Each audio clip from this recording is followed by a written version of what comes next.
3, 2, 1. And we're live. Hello all, and welcome back to the Invictus stream. My name, as always, is Mr. Harlan Guthrie, and I am here with the lovely, the elegant, the eloquent Ms. Jo Fallak. And tonight we bring to you a Call of Cthulhu adventure. That's right. It's been a bit of time since we've done one of these, and even longer since we've done a pre-written scenario. Tonight we are diving into the 2-player book by Chaosium called Does Love Forgive? That is the question. And we will be playing the first of the scenarios in the book entitled Love You to Death. I had to check the title of it. That's right. So we are playing tonight, Call of Cthulhu, Love You to Death. It is originally a Polish adventure, I think, that has been rewritten to English. Or maybe we're just playing the Polish version. I haven't checked. Oh, well, that's exciting. I don't speak Polish, so you do know that, right? Well, if there's anything that my first Call of Cthulhu game taught us is that I like Polish. All of the notes from the original Call of Cthulhu game were in Polish. Anyway, we are going to be running through that. Now, a quick note on that. If anyone is watching this looking for a way to run this video will still be perfect. It'll work fine. However, there's a bit of an added bonus to this game. See, this adventure is written with the intention that the protagonist, or the PC, has a connection or a love interest with 2 female characters. And while there is nothing wrong whatsoever with Joe or anyone playing a love interest for a female, I thought that was a bit short-sighted because not everyone is attracted to females and not everyone needs that as their love interest. So I went through a little bit of effort and rewrote, a lot of this so that the interests in this game are male. That is not representative of Joe nor myself, but more of the options for diversity, so that if you're playing this and you are a gay man or a straight female or whatever, you want a female perspective, or the love interest to be male, I should say, then you have that option. So once this video is done, I'm going to post a link to those in the description. You can download the handouts that have been changed so that you have that as an option. I hope you enjoy. Thanks, Harlan. That's nice of you. No problem. I mean, with most games, it doesn't really matter. There's a lot of stuff in here that I didn't change the genders or anything like that. 90% of the time, it doesn't really affect it.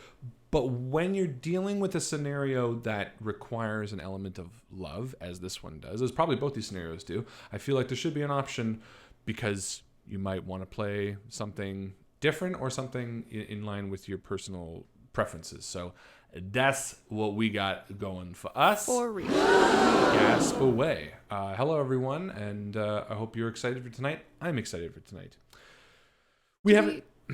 Sorry. Oh, go ahead. Pardon me. I was going to say, do we have announcements? We do have announcements. A new episode of Dice Shame will be posted tonight after the stream. Episode 46, The Bottom Rung, I think it's called. I believe it is. If you have not checked out Dice Shame, it is our D&D podcast. It is well edited. It has a variety of colorful characters. It's very funny and lighthearted. Check it out. You can check it out where all podcasts are: Spotify, CastBox, Overcast, whatever. And also, what else do we got? Dice Shame? Extra Life. Extra Life. We are doing Extra Life again this November. If you are, we're going to start promoting the hell out of that, putting the link into everything very, very shortly.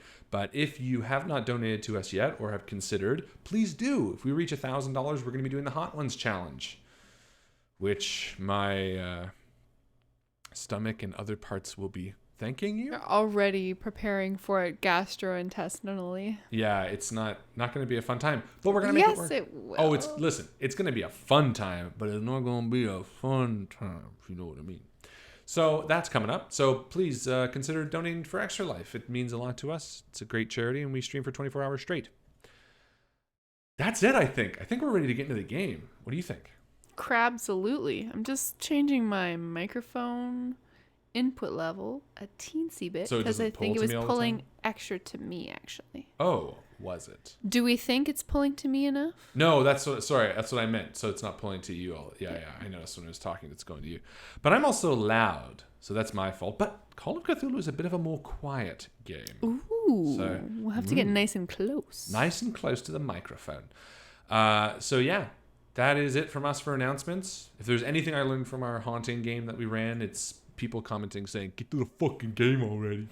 So we'll do that. It is, of course, going to be an 18-plus game, as most Call of Cthulhu is, at least the ones that I run. And without further ado, we bring you Call of Cthulhu. Love you to death?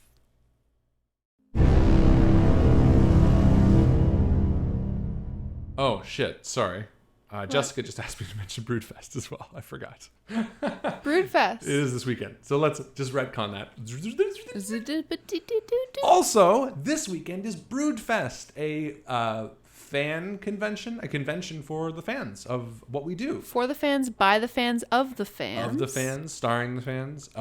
If you enjoy Invictus or Dice Shame or Malevolent. Or its communities. Or you just want to play some games, check out Broodfest. You can follow them on Instagram or our Discord. You can join, get all the details, our Facebook group. You can sign up for games, play, have fun. It's 100% free. It's 100% online. 100% free, 100% online. And Jessica, Katie, Bobby, Carly, and... Am I forgetting? No, that's us. Women in gaming represent. Yeah. And who? Women in gaming. No, I know. That's just the four, though. Those are the four admins. I don't think there's anyone missing. Correct. I thought there were. I guess I see you on there too. Okay, that's why. Are running it. I was like, I mean, that would be the worst though, to like list those people and then forget one more. That's always the worst. But I think that's everyone. I have been running it and organizing it, and it's fantastic. It's a lot of fun. First weekend in September. That's right. First weekend in September is gonna be a lot of games. Joe's gonna be running a game. I'm gonna be running a game at the end of the night, at the end of the weekend, I should say, Sunday night. Live stream is gonna be Call of Cthulhu as well. Lots of cool stuff. Make sure you join the Facebook group to check it out, or join the Discord to check it out. Sorry, I forgot, Jessica, but I did retcon it. Next weekend. Wait, I said this weekend, didn't I? You said this weekend, and this is the same argument that you had with Alex. No, because it is. Did I say next weekend or this week? You said this weekend, but you meant this weekend is now, and next weekend is next. I fucked up my own rule. It's next weekend. Not this coming weekend, but the weekend after. So Correct. 1 week from this coming Saturday. Wink. Sorry, that is my fault though. I'm actually it's all my fault, but that's my fault because you're so drunk. No, because I forgot what day it was, honestly. Because it's the weekend for me. It's the weekend for you, and we don't have Henry, and we don't have Louie. And we don't have Louie, so it feels like a Friday night, despite everything being evidence contrary. Sorry. So, really important. A week Saturday. You can just show up, this Saturday. You can come by this weekend anyway, and then come by next week. Come by our house. Come by our house. Come on by. Over. Come on down. All right. Now, without further ado, Call of Cthulhu. Does love forgive?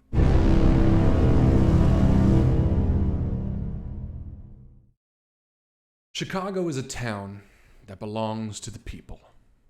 Not all people, mind you. Just those who choose the violent life. Al Capone paints the streets in blood, but does so from a high-back chair, unseen and unconnected to all that happens in the streets. Everything, save the wintry wind that blows in over the river, is controlled by the criminals of the city. It is Friday, February 15th, 1929. Yesterday, 7 men, all connected with a notorious North Side gang, were gunned down in a garage on North Clark Street. The gory details of the murders are splashed across the city's newspapers, and rumors abound as to who carried out the hit. There's even some suspicion that the police might have been involved. This morning, it's a calm, wintry day in Chicago. You sit at your desk. Who are we looking at? My name is Maxine Hart. I'm early 30s. Short brown hair. I have a brown tweed suit jacket over the back of my chair, and I'm kind of splayed over the back, just one arm thrown back casually. And I'm mulling over a paper. Got nails that are chewed down to the quick. And there's a pawn from a chess set sitting in front of me, and I'm idly twiddling it with my fingers. The city sounds from the street just outside the window behind you feel comfortable in this apartment that you've had for a while yet. Your cases as of late have tended to dry up. A lot of run around with missing persons that end up being a man sleeping on his wife. And suddenly, you hear a knock at the door. I stand up, smooth my skirt, and walk towards the door, catch a look in the mirror as I pass, smooth my hair a little bit, and then I open it. Standing before you is a man you recognize very well, Matty James. Matty is a soft-spoken, well-built man with kind blue eyes and deep dimples. He is an intelligent man who you know works as a professor at the Miskatonic University. You know this because he has been your lifelong friend. Ever since growing up in an orphanage together, you've felt that he is the closest person in your life to family. He looks up, staring at his shoes towards you, his blue eyes red with tears. His hands are leaning on the door frame, and he says, through choked back, "Max, I need your help." Maddie, come in. Hey, come in. Here, let me take your coat. He pushes sort of past you and pulls his coat off. You see the first flakes of snow on it for the day. He sort of looks around aimlessly. I put my hand on his shoulder. Hey, what's gotten into you? At first, he doesn't quite meet your eyes. He sort of just looks around your office. You move things around. I mean, you know me. Can't settle. What? Here, can I get you... Desk. Was this always here? He sort of walks over, leaving his coat in your hands, and just sort of sizes up the desk. You see that his white collared shirt is a bit wrinkled, as if he's been in it for maybe the night. It's around 9 a.m., and despite the grayness outside, it is still early morning. I size him up, give him a good up and down, as he doesn't seem to really be able to collect his thoughts. And I take a couple of steps over toward the cabinet where I keep a glass bottle, a decanter of whiskey, and I pour a good measure into a rocks glass. And then I turn back and I pour a smaller one for myself. And I cross the room, put it into his hands, and I say, "Maddie, drink this." He sort of twitches even at the sound of the first pour, and as you put the glass in his hand, he continues to look out the window. You see the tears rolling down his cheeks. It's very clear that he's trying to hide this from you, but there's just no way around it. And he wipes the tear off and takes a drink and then looks at you dead in the eyes, clearly for the first time. And he just embraces you, hugs you, and just begins to weep. Fuck. I'm sorry, Max. Oh, God. I don't know what God. I don't know what to do. Start from the beginning. Yeah. What happened? Are you okay? No. Yes. Is your wife okay? No, she's not, Max. What? He walks over to one of the two high-back leather chairs you have facing the window. Between them, a sort of half-finished chessboard.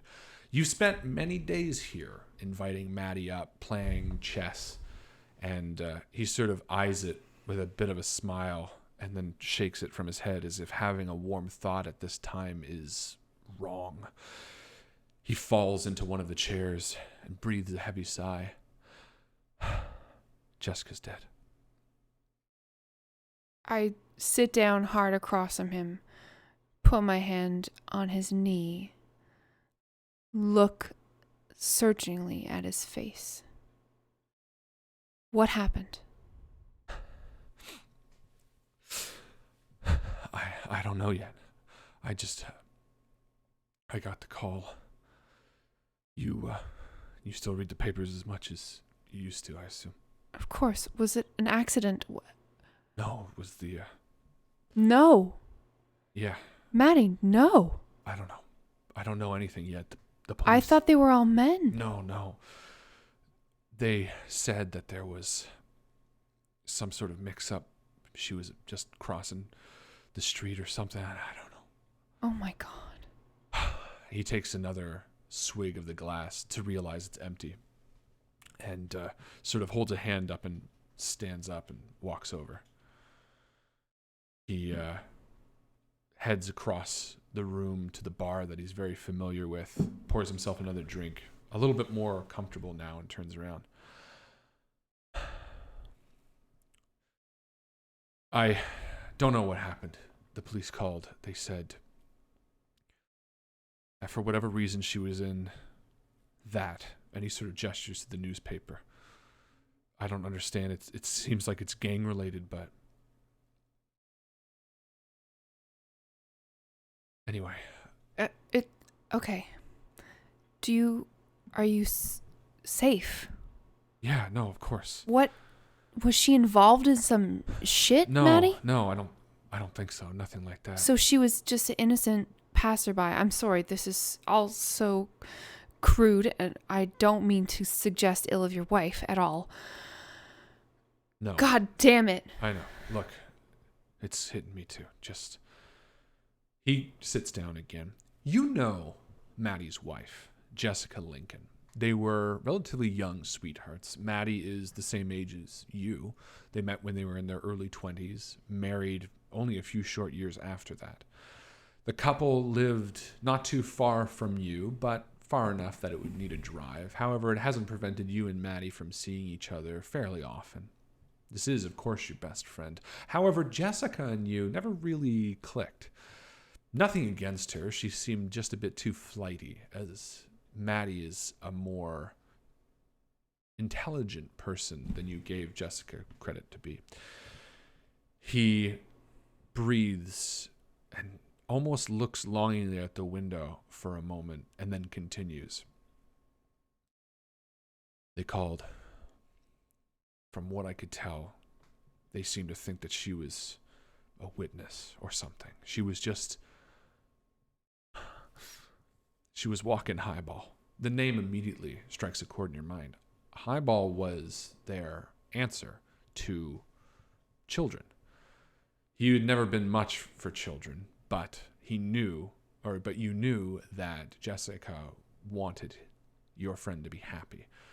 And growing up in the orphanage, there was nothing that Maddie liked more than dogs. In fact, you found a litter once. Highball was their 6-year-old German Shepherd. Brown and black coloring, soulful brown eyes. He wears a wide leather collar that bears a metal plate inscribed with his name. And it almost seemingly chokes him up more to think of it. They say that she was just passing by, walking Highball, and she was in the wrong place at the wrong time.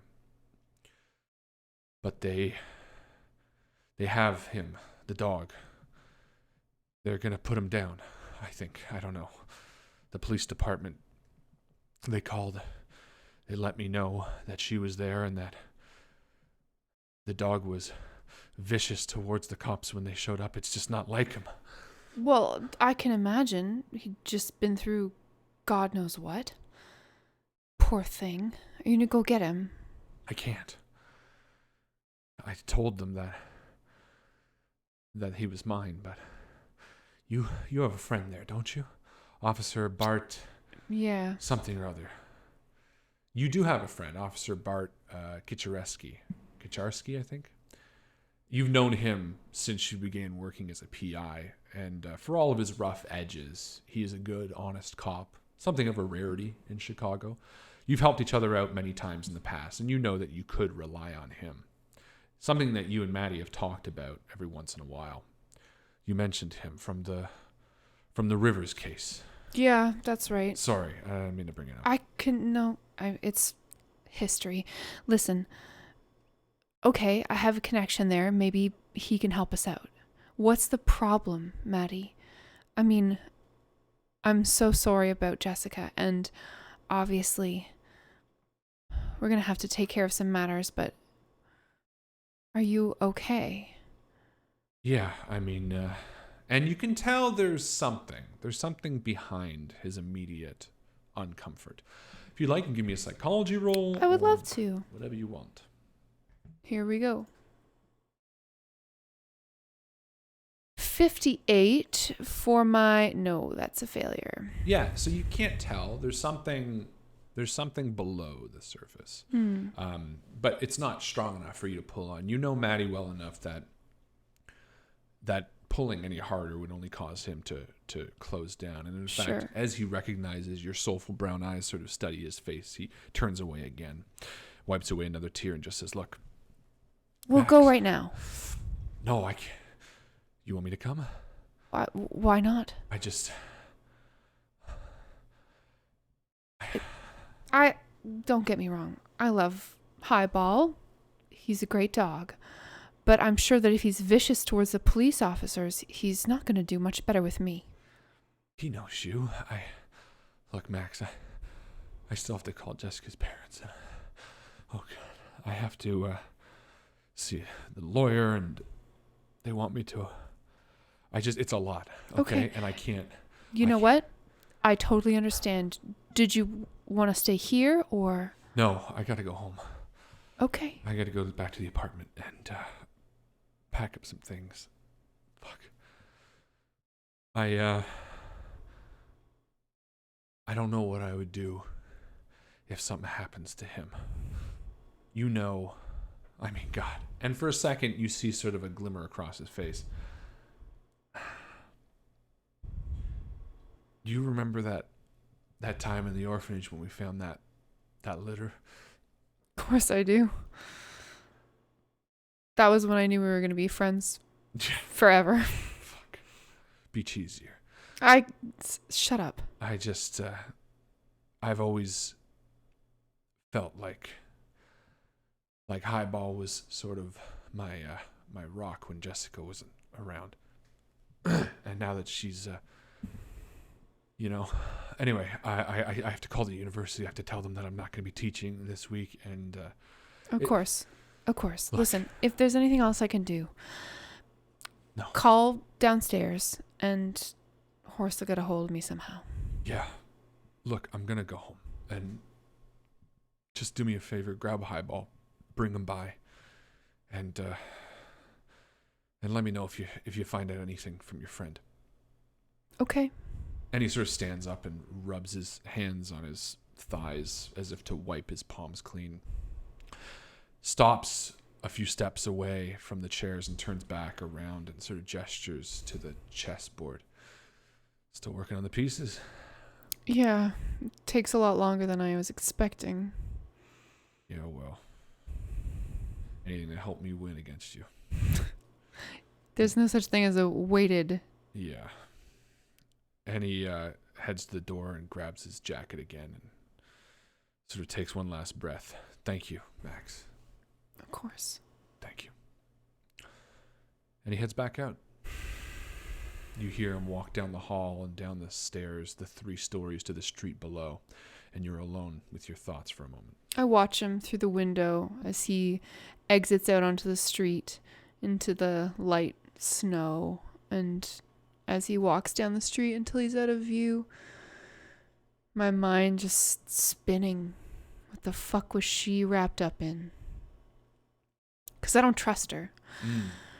You know, for all the times that I've seen her, for all the dinner parties and trips to the cinema, for all the nights out that we spent dancing until 2, something about her always rubbed me the wrong way, and I could never put my finger on it.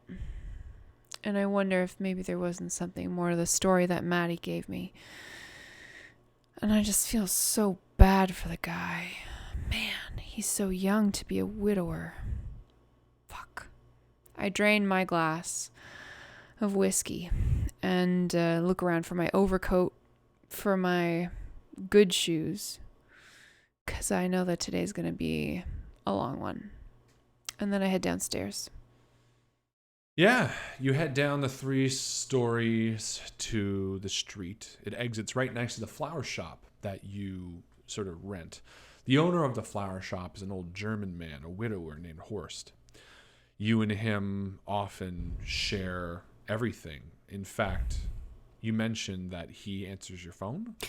Yeah, so as I round out the door, turn the corner in front of the flower shop, I duck in for just a second, and it's always the same smell that hits me. And the humidity. It's like being in a different country.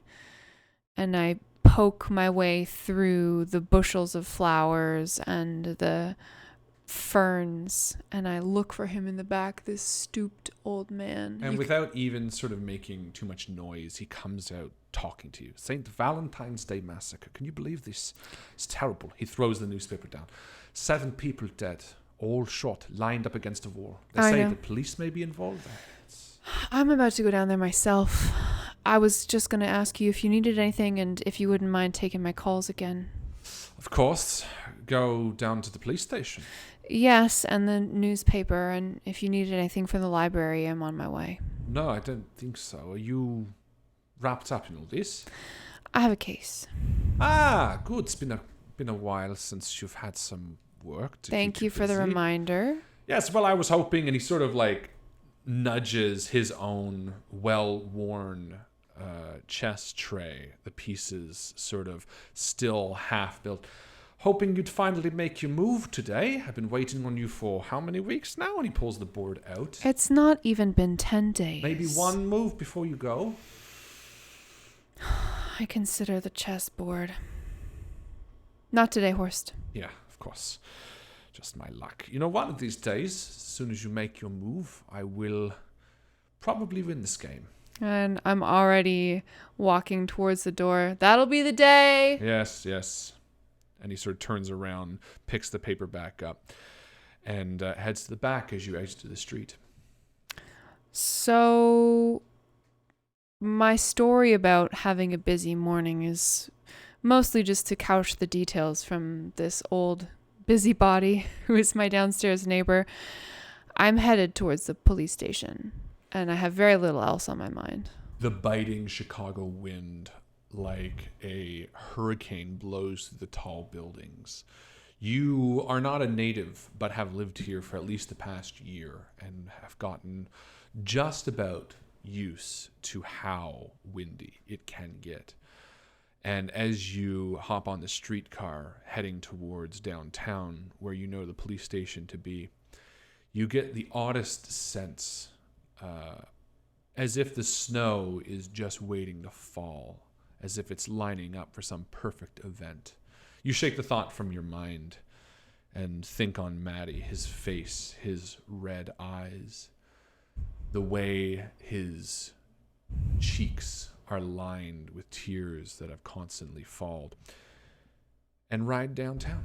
I can't remember the last time I saw him cry. I step out into the street in front of the police station. Is it busy? Does it look normal? It is busy. You can see already a few officers in uniform heading in and out, all of them in a huff. This massacre, as it were, was big news for Chicago, a city already criminally infested. This was the first time the gangs made their presence known. So this is an actual event? Yeah, it was. Historical? Sorry. Because we're not American, is there implied knowledge that I should know? No.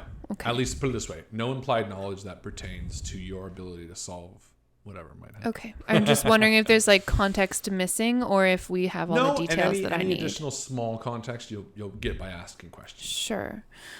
So I make my way into the station. I'm looking for a familiar face. If I know him, Bart is going to be sporting a rather long mustache, too big for his face, kind of, short man syndrome. You enter the station. the wind carrying the door with you. You actually have to turn around and close it behind you. Immediately, the scent of cheap coffee and cigarette smoke permeates your nostrils. The buzz of yesterday's killing still moves through the office as you see everyone moving heatedly around the place. You move past the entryway and begin to head into the bull pit. You catch the eyes of a young rookie cop that you don't recognize. Sorry, ma'am, you can't come back here. I'm meeting with Barty. Body. Yeah. And Barty. he sort of looks around like, listen, lady. I'm sorry, I'm not sure if you're new here. Maybe you'd know him as Officer Kacharski. Oh, yeah, well, he's busy right now. So. Of course he is. He's a very busy, very important man. And I'm here to see him, please. What are you doing here? Intimidate, charm, persuade? I'm intimidating him. Perfect. Give me an intimidation roll. Don't take no shit. This little jerk better know. It says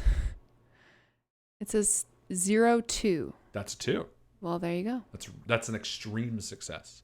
I mean, depending on your abilities, but that's most likely an extreme success. It absolutely is. Yeah. So what do you say to him to intimidate him? You do so successfully. I say, you must be new here. I'm not sure if you don't know who your superiors are or you don't recognize me. I'm a private investigator. Please move aside. And he sort of shrinks back. Oh, I'm sorry. Are you Detective Hart or Investigative Hart? Yes, I am. Please, I'm very busy. Get out of my way. I'm sorry. And he literally shrinks away and goes back to his desk job. You head back to see Bart sort of exiting a large meeting room that all of the upper officers were clearly talking, and he sort of catches your eye immediately. Oh, and he nods and walks over. Hey, Bart. Hey. Sorry, I know you're busy. Oh, it's all right. I'm here to pick up the dog. The dog? Yeah. Oh. I hear he's been ripping people to shreds. Thought you might be keen to get him off your hands. Right. Well, yes, that might work. Come on. And he sort of looks around nervously and leads you to the back. You enter a small hallway and head down a set of stairs. So, about yesterday. Yeah. Friend of mine's wife, they were the owners of the dog. Oh, shit. Yeah. The Lincoln lady. That's right. Do you know anything about that? Well, and he looks around again nervously. I'm not sure how much I can really divulge. I understand. You know me, Bart. I'm going to be very discreet, obviously. This is just, It's not you I don't trust. It's just with all of this massacre hype in the newspaper, I'm a bit nervous about what kind of details could get out. We've only released that there are 7 men that were killed. The truth is there was an 8th, a woman. The 7, they were all sort of tied in with the gangs, the high street gangs. Sorry, the North Side gang. But the woman, we haven't seemed to find a valid connection yet, so don't want people getting worried that gang violence will harm the innocent as it speaks. No, of course not. That would look very poorly on the department, and I understand that And better the city. Better than anyone, as I myself also have a reputation to protect. Is there any chance that you could tell me some more about this North Side gang? It's ringing a bell, but I don't remember. They're just the most popular gang that's been operating in these parts against, Al Capone and his crew. Sure. I really shouldn't. He sort of looks around again nervously. Give me a charm or persuade. I mean, everything here can be negotiated. Yeah, sure. I'll try to persuade him. Perfect. 5.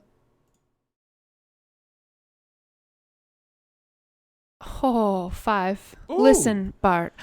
I popped by the bakery on my way over, and I brought you this. I pull a bagel out of my purse. You didn't stop by the bakery. Yes, I did. It doesn't work like that. Damn it. Call of Cthulhu doesn't work like that. Well, I'm just trying to give rationale for why I persuaded him You can so think good. of anyway. You're super talented. What else you got? Listen, Barty. And I put my hand on his shoulder. I know that it's going to look really good for you to have gotten this dog off of your hands. All I'm asking is just for a few details. Be a dear. Look, they don't. I don't want to see a dog put down. Neither do I. Nor does anyone, really. Yeah, all right. I can share with you our suspects, and hell, if you think it'll do any good, here. And he slides you a witness statement. Just give it a quick read, though. I need it back. And I'm dropping it into chat right now. Critical success can spawn bagels. In my world, it certainly can. Not in Call of Cthulhu. Statement taken by B. Chikarsky. This is Bart himself. Witness Frank Gusenberg, place Provident Hospital, Cook County, room number 27. Date, yesterday, February 14th, 1929. Despite suffering from 14 gunshot wounds, Mr. Greensburg initially claimed that no one had opened fire on him. When his level of painkillers was reduced, it was possible to gain limited information concerning the course of events. The victims were in the buildings at 2122 North Clark Street. Two men dressed in police uniforms and armed with submachine guns entered the property and ordered the occupants to line up facing the wall under the pretext of arresting them. The witness many times emphasized that a German Shepherd dog also present in the building started to bark as soon as the killers entered the garage. He claimed that the attackers took several shots at the dog. The animal initially appeared to have been killed but revived after the gunman left the building and was apparently unharmed. The witness did not give any information that could be helpful during the investigation. Signed, Officer Bartholomew Chikarsky. Bart, I've been reading this in the paper and here now in the witness statement. What do you think about the suggestion that the police were involved with this in some way? I don't know what to make of it. All I know is, I don't know. Maybe these gangs got a hold of some police uniforms and decided to use that as a cover. Did you make your way down to the crime scene yesterday at all, or did you stay here? Oh, I know. I was there. And do you believe that this statement is an accurate representation of what happened? Yes, except for part about Jessica. And what's that? Well, here. And he hands you just a little slip of paper. You can keep that. And he takes the other one back from you. And it's just a list of victims and suspects. All the victims are on there except for her. We wanted to, like I said, keep her out of it for now. But sure. Look, I have my own theories about what she was doing there. But anyway, I came down and I was the one who brought the dog. Vicious thing.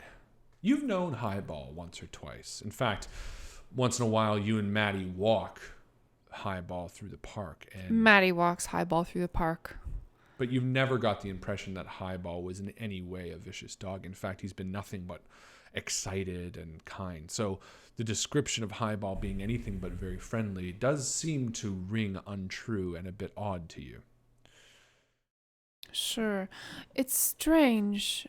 When I spoke with my friend, the husband of the deceased, this morning, he said that Jessica was out walking the dog. But in this witness statement, it mentions that the German Shepherd was present in the building. Yes. Look, I shouldn't. Officers work on facts, so let's just leave it at that. So do private investigators. Well, I don't have any hard facts for you, put it that way. I have theories, but indulge me. I really shouldn't. Unless you can roll something. I would love to roll something. Roll anything you want. You can always jump on with a roll. I'm gonna...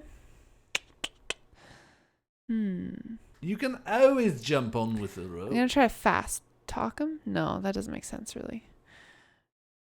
I'm gonna charm him again. Sure.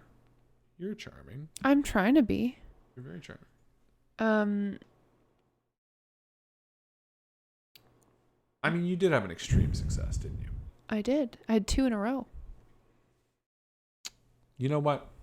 I'll carry them over. That's pretty fair. Yay! He looks around. If you ask me, a married woman walking a dog, being with a few, let's say, less than noble sorts, I wouldn't be surprised if she was involved with one of them. But you didn't hear that from me. That's quite the accusation. I understand why you wouldn't be wanting to make that public. It just doesn't seem like she was pulled off the street randomly. If anything, she was probably involved, went for some afternoon tea, and went at the wrong time. Anyway, let's get your dog. And he heads down. He's being held in one of the station's holding cells in the basement. And you hear immediately as you enter the heavy doors him growling aggressively as a police officer walks by the cage, sort of rolls his eyes at you two, and playing along, Bart sort of does the same. And as you get closer, you hear the growls grow louder. And Bart sort of steps out in front, and the dog just grimaces and shows its teeth. And then you enter. And almost immediately, the dog's persona changes. At first, it sort of tilts its head that way that dogs do, and it smells the air and immediately starts panting and sort of yipping a little bit, that way that dogs do, and sort of jumps up. I was about to do it. And he's very excitedly smelling the air and looking at you. Highball. Yeah, he's just so excited. He's sort of like leaping around the cell. And Chikarsky says, look, normally I'd want a little bit of proof, but I think that's proof enough. And he reaches into his pocket, pulls out the key, and unlocks the door. The dog immediately just tries to leap into your arms. I mean, German Shepherds are fairly large creatures. Yeah, he's a 6-year-old too. Yeah, Maxine is not a big woman. And honestly, she's not crazy about dogs. So she feels for the creature, having seen his mistress get murdered, but, does her best to, assuage the animal's excitement, gives it some pats. All right, there. And Bart says, you'll probably want this too. And he, under his arm, he's been holding with all these other files, he pulls out a paper bag and retrieves a red leash that attaches to the collar.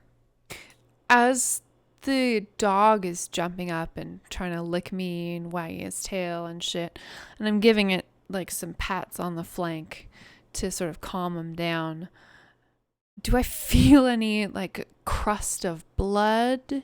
Any evidence of injury? Yeah. The whole side of the dog has spots of dried blood, but you can't really feel anything, beneath it. You don't feel any bubblegum-esque dried over wounds. Was the dog injured? Does anyone know? Well, yeah, the statement said he was shot. Well, it doesn't seem to be shot. This dog seems to be just fine. Bart just sort of shrugs. All right. Well, Bart, you've been terribly helpful.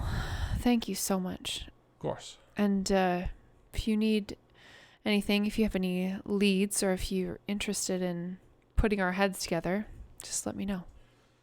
Thanks, Maxine. This one's going to take us a while. I can see that.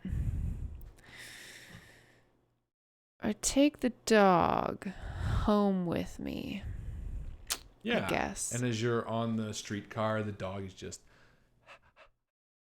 like watching the world go by and excited. Every once in a while, like looks up towards you for something. I feel so bad for the dog. I mean, I can't imagine. And then I started just thinking like that's stupid. This dog doesn't know anything, obviously. Look at how happy it is. It has no idea. I wonder what was going on at the police station. And then my mind wanders back to the statement about this dog having been shot and then seemingly coming back to life. And while we're on the streetcar and this dog is just sitting beside me on a seat, people are giving me shitty looks because this dog is sitting on the seat beside me. Yeah. I start like checking through his fur to see if there was any wound that's been like clotted over or anything. Give me a spot hidden. Sure. That's something I can do for you. Ooh. That's a straight up success. Nice. No, you don't see any clotted up wound per se. You see a wide leather collar with a metal plate inscribed with his name. A silver little sort of dangles from the metal ring on his collar. Mm-hmm. The red leash that attaches to it is in your hands. Other than that, his coat seems crusted with a bit of dry blood, but you can't seem to suss out any wounds other than the blood. Anything interesting about the collar or the leash? The silver ankh is what it looks like. Sort of strikes you as a bit odd for Matty, a bit gaudy. But other than that, everything seems pretty normal. Interesting. And Matty asked me to bring the dog to his place, correct? Correct. So I head uptown. Yeah, and you're pretty familiar where he lives. Mm-hmm. And you head in that direction. As the afternoon sort of wanes on, I should say the early morning, it's probably around 10:30 when you get to Maddie and Jessica's apartment. Yeah, they're on the second floor of I ring the doorbell. Building. Ring. Well, actually, as you approach Maddie's apartment, you see that the front door is ajar. Immediately, sirens are going off in my head. This is bad. I shouldn't have sent him back home. I should have gone home with him. Give me a strength roll. Oh.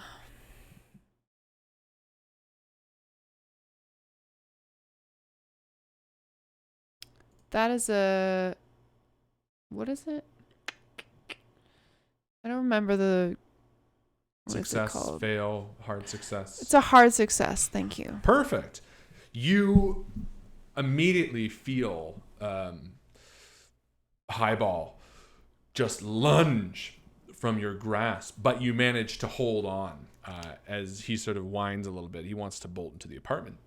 Of course he does. That he's been so familiar with, but you hold him steady. That's what dogs do. Yeah, that's literally what they do. And he kind of whines a bit and then looks back at you. No, boy. Stay. Is he trained at all? Yeah, I'm gonna say he pretty much listens to your every command, but he also bolts. Yeah, he's like motivated by dogly things. Dog impulse first. I slowly open the door to the stairs leading up to the apartment. So this is actually on the second floor. You're already in the sort of... In like the corridor? Exactly. This is the front door of the apartment. So you open it up to reveal a small front hall desk. Does it look like the door was broken in? Or is it just ajar? Give me... You know what? No, it's just ajar. It doesn't look broken. Okay. You would know that pretty easily. No evidence of a break-in. No metal bent, no splinters of wood. Exactly. Maddie, are you home? The dog whines a little bit. You see there's a sort of a desk in the front hall, just a small little desk for keys and things like that. Yeah, I go on in. Perfect. Anything on the desk? No. There's no note. No. Are his shoes by the door? No. His coat? No. So it would seem that he's not home and that he took his outdoor things. That's what it looks like, yeah. I feel weird about intruding, but I'm also very curious about my hunch about Jessica. Hmm. So I close the door behind me and I get ready to do a little bit of snooping. So you enter the small apartment. To the immediate right is a small kitchen.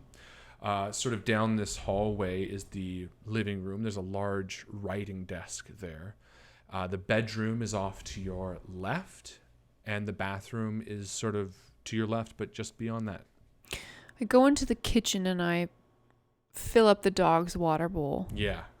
And I put some food down for him. Oh, he's a thirsty and hungry boy. Just dripping water everywhere. I love you so much. Does he drink like Louis? And it just drips everywhere. He's got a big beard. And then I pour myself a glass of water and I walk from room to room to gain kind of an overall impression of the place. Does it look like it's been ransacked? Or does it, like, it's very strange that the front door was open and that he's not here. So I want to know, was someone else here? I guess. Doesn't look like there's things strewn everywhere. The place is relatively neatly kept. Correct. A first glance shows that everything seems very neatly kept. Okay. First glance over. Yeah. Why don't you give me some rolls? Which room do you want to start with? I want to start with that writing desk. Perfect. Give me a roll. Actually, I would say this. Before you roll, immediately you see something very odd that sticks out lying across the writing desk. It is an ornate dagger. I love it. Yeah. I'm very into objects. If you'd like, you can give me an appraise, history, or a knowledge roll. I'm great with knowledge. Perfect. It's going to be a hard to knowledge. Oh, what? What do you mean knowledge? a roll? no and no roll. It's one of your core strengths, I believe. Should be at the top. I have strength, con, size, dex, app, edu, int, idea, power, move. Let's go idea. Sure. Let's just do appraise or history. Appraise, I have 5. History, I have 5. Oof. Let's see. What's the no roll? Maybe it was 6th edition? Okay, let's do idea then. Cool. It'll be a hard success though. Yeah, I fail. Yeah, no, it's about 6 inches long. It's got a curved blade. And there's a large ruby in the pommel. Looks like it's in a sheath made of leather. Interesting. But you can't quite... I mean, actually, you know what? You could probably do an occult roll on it too if you have an occult. I mean, it's not going to be better than my idea. Oh, it was education. Sorry, it's under education as your knowledge. Okay. Well, I still fail. Yeah. How's that? That's fine. So yeah, you just see this dagger. Unsheath the dagger. Does it look like it's ever been used for something, or does it look just strictly decorative? Like, no. Does the blade show any signs of wear? Yes, it does. It does have some signs of wear. It looks very... But it's obviously not like dripping blood also. Well, no. I look not down. Not human blood. I look down at my feet because there's water dripping onto my pantyhose. Yeah, because... the dog is standing right there, dripping water onto my pantyhose. And I hold the dagger in my hands I put the dagger back down. Okay. I'm carrying the water. This is my premise, that if someone interrupts me in the house, I'm going to be like, just wanted to get myself a drink of water, bringing the dog back. And I go into the bedroom. I'm starting to feel a bit uncomfortable, going through my friend's house, but I figure if there's something that will help me solve what happened to his wife, Maddie deserves to know. You're also an investigator. Exactly. So while you're sort of... But it feels weird to be like investigating my friend, regardless. But this is also your friend. You have known Maddie for a long time. Where did you meet Maddie? The orphanage. And what did you do? Like, tell us a little bit about you and Maddie. We spied on the people who worked at the orphanage. We learned everything that we could about what it was like to be an adult and to have a family by watching the women who were working there when they didn't know that they're being watched. We would like find out where they went and had their cigarette break and overhear their adult conversations and, you know. And as you're sitting down, you actually catch yourself sitting on the bed, sort of just looking around the room, reminiscing about Maddie and you as children. What jumps out in your mind? You used to do things together. You used to play games. You used to... Yeah, we used to write codes. We invented a language of ciphers that we would write notes to each other in. We'd leave them different places around the orphanage for each other. And suddenly that thought sort of just rings in your ear. You catch yourself shaking your head, and the dog sort of looks at you with a cocked head. Where did you leave those notes? Rolled up in drawers, glued to the top of the drawer where no one would ever find them, or inside of a piece of trash, just some rubbish, you know, that no one would ever look at normally. I always knew that there would be something in some room hiding around on the inside of a picture frame. And as that thought flows through your mind, Highball barks at you. A happy bark. It startles me. Shush. You're home now, okay? I stand up and look around the room. I want to go through Jessica's things. Her side of the bed. I'm like looking at her nightstand. I guess she would have like a vanity where she would sit and do her makeup. So I sit down at her vanity and I look in the mirror where she would have looked at herself. And I put my hands on the desk and I just start looking over the vials of perfume and the box of powder. And you hear Highball begin to whine. I look over at him. What's going on? Yes, boy? He leaves the room. I stand up and I follow him. And he lies down in the bathroom. What are you trying to tell me? And he sits up and he like looks at you and pants again. Fucking dog. I look around in the bathroom. It's nicer than mine. And I run my hand over the back of the sink. There's not a speck of dust. I open the medicine cabinet. I look inside. Yeah, there's just some pretty standard things. Laudanum. Cocaine. Just in like in dropper form. It's the good old stuff. Mm-hmm. Just a jar of snake oil. I want to do a find all the hidden stuff roll. Spot hidden? Sure.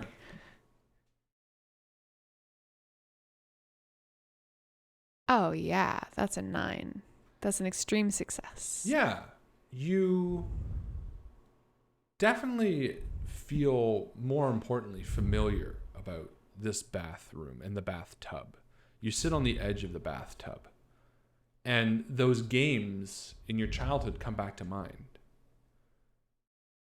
Read your backstory. There's more in that than you're letting on. That you're remembering. Playing riddles. Yeah, that's right. I remember one of the places that he used to leave a riddle for me. A loose tile near the bathtub. And like as that thought again flows through your mind, Highball barks. You were right there, and then you passed it. I did, but then I rolled and I did a good job. You did a great job. But I wanted to use this opportunity to say that those background and any other handouts that I've given you are important. So don't forget them. And maybe reread them when you have a second, even on camera if you'd like. But you do remember the bathtub. And as you run your fingers along the wall, you notice a loose tile. And pulling down the tile, you see a folded piece of paper. Unfolding it, you immediately recognize Maddie's handwriting, rushed and messy though it is.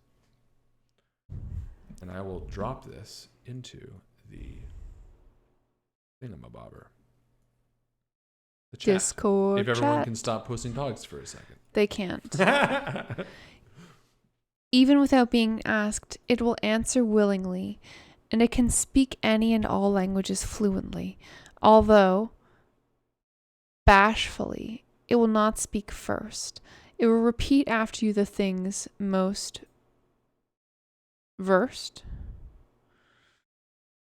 It has no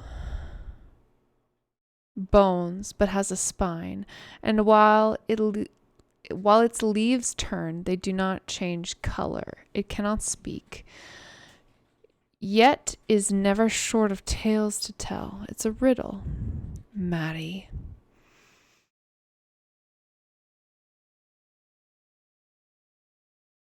The first one is an echo. Highball barks loudly. And the second is a book. It has no bones but a spine. A book has a spine. Its leaves turn, the pages. They do not change color. It cannot speak. Never short of tales to tell. And the dog barks loudly again. So I go to the bookcase. You head out to the main living room and see rows and rows upon books. After a minute of searching, one spine jumps out to you. A book called Echo. I pull it off the shelf.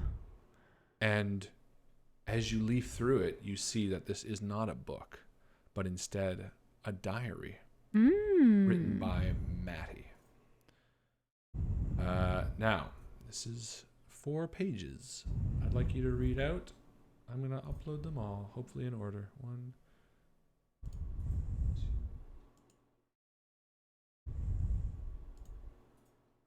2.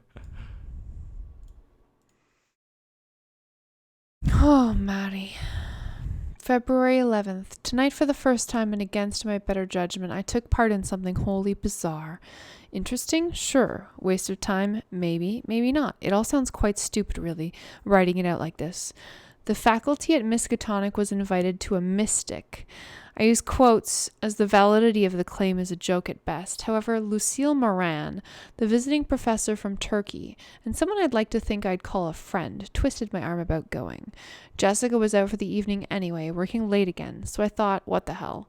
The mystic, who called himself Goodyear, made a show of it all, proclaimed a number of predictions, most of which the other faculty claimed were true, said a few somewhat impressive things, and overall probably lessened my belief in the supernatural more than affirmed it. That's so like Maddie. I mean, part of me feels embarrassed the other Miskatonic professors are so gullible, but Ms. Moran seemed sold. She's an intelligent woman from a very different background than myself, so who knows, maybe my thinking is too narrow. On that note, the only out-of-place feeling came at the end half, really. For some reason, the mystic kept staring at me. It felt very oppressive, like he was trying to read my mind. Afterwards, I got a splitting headache and had to excuse myself. Jessica wasn't home when I got in. Funny.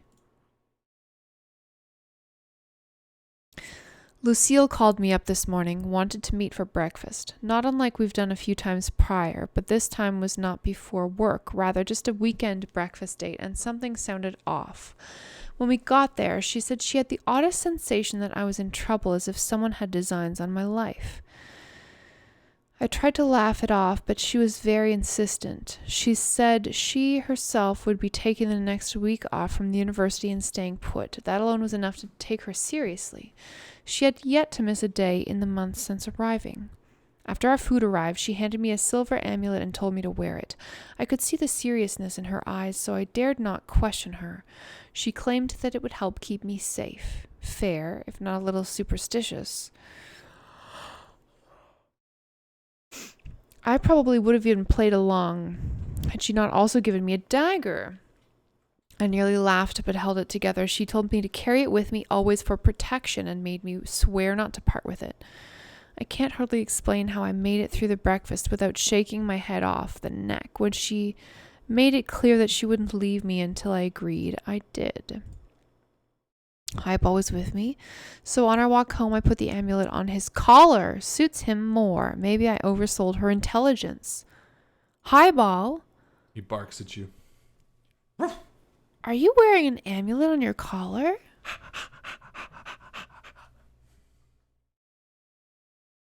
Crazy. Creams a little bit. I just realized I fucked up. Not that it really matters because I know you don't know where Miskatonic University is and all that stuff, but I totally forgot that this is set in Chicago. It's the Chicago campus of Miskatonic. This is the Chicago campus of Miskatonic. Obviously. And anyone who doesn't know that is dumb. Dumb. So dumb. Okay.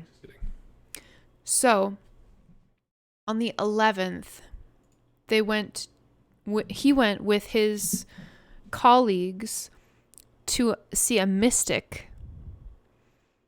And one of his colleagues, Lucille, twisted his arm to go. Jessica was out for the evening anyway, working late again. I'm thinking she's having an affair, maybe, right? Perhaps. It seems like it.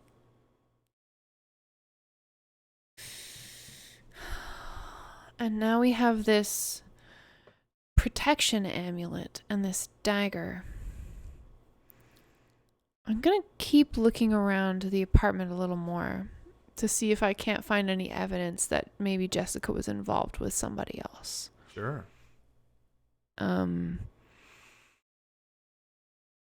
Sorry. Any, notes that say I'm having an affair? Don't tell. Oh, definitely. Yeah? There's literally just an entire dick with a tattoo on it that says like a pair of men's boxers, but they say these don't belong to Maddie. No, but I mean, no. Okay. This dog seems very strangely in tune with my own thoughts. He just likes you. I sit down on the couch and I look at him. He hops up on your lap. And I push him off. Down. And he just doesn't even give a shit. He's like, Highball. He doesn't know the difference. Highball. I have to leave you here now, okay? Highball? And he whines. Well, your daddy's gone somewhere, and he would love for you to be here when he gets back. And he barks at dad's gone there type thing. He's looking around, sniffing. Maybe you would be of some use to me. You have good sniffing powers. Joe starts realizing, oh, wait a minute. All right, never mind. You're coming with me. Does he have snowshoes? It's not like snow covered ground. Yeah, but they put salt on the roads. Get off my lap. But I don't want your little feeties to hurt. Joe cares about the dog. I don't think they Maxine doesn't care about the dog. I don't think they gave a shit. I don't think they probably even salted. Absolutely. They didn't care. They definitely salted and they didn't give a shit about dog feet. I can't imagine this was a time of splendid salt to just toss on the ground. I feel like this was for real though, maybe sand, but I don't think this was an era of salt. Let's just put it on the ground. No, you're right. Be like, fuck that. Salt's rare. Salt's Not for rare. omelets. Salt's for somlets. So, what next, investigator? Great question. I feel like now I need to reread all these things because... Why don't we take a rare mid-game Post. Oh. We haven't done one of these in a while, but why not? Let's see what's up. It's just you and me here. Ladies and gentlemen, we can do whatever we want. Well, you're supposed to be reading though. So I'm gonna read. Okay, you entertain them, and I'll read. Ladies and gentlemen, how are you doing? I hope you're enjoying. You might have noticed we've changed some of this story a little bit. Those of you who have played this before might recognize that this is not the same exact handouts. This is not the same exact storyline. Some of the genders have been swapped. As a very nice man, I'm sure it's a man, said in the comments already, why rewrite just to be woke? Forget it. Goodbye. Someone said that? Yeah. Good. Which is funny because actually making a character male as a female investigator isn't woke because we're making a straight version. You know what I mean? So it's actually the opposite of what he wants. But regardless, because he wants to see some lesbian banging. Wants to see some lesbians. Regardless, I'll go fuck about you, man. Do whatever you want. But if you are watching this video, like it because I want that guy to know how woke we are.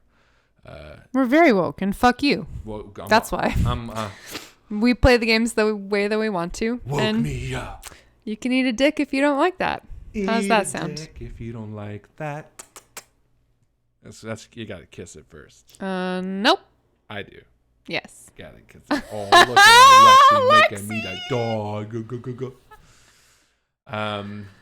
Blessed. But yeah, so mid-game post, as I mentioned, Broodfest is coming up. Not this coming weekend, but next weekend. We have a new episode of Dice Shame coming out tonight. We have Malevolent out today. If you haven't listened to Malevolent, you should check it out. And if this is your first time hearing about the word malevolent, then also the aforementioned checking it out would be well received.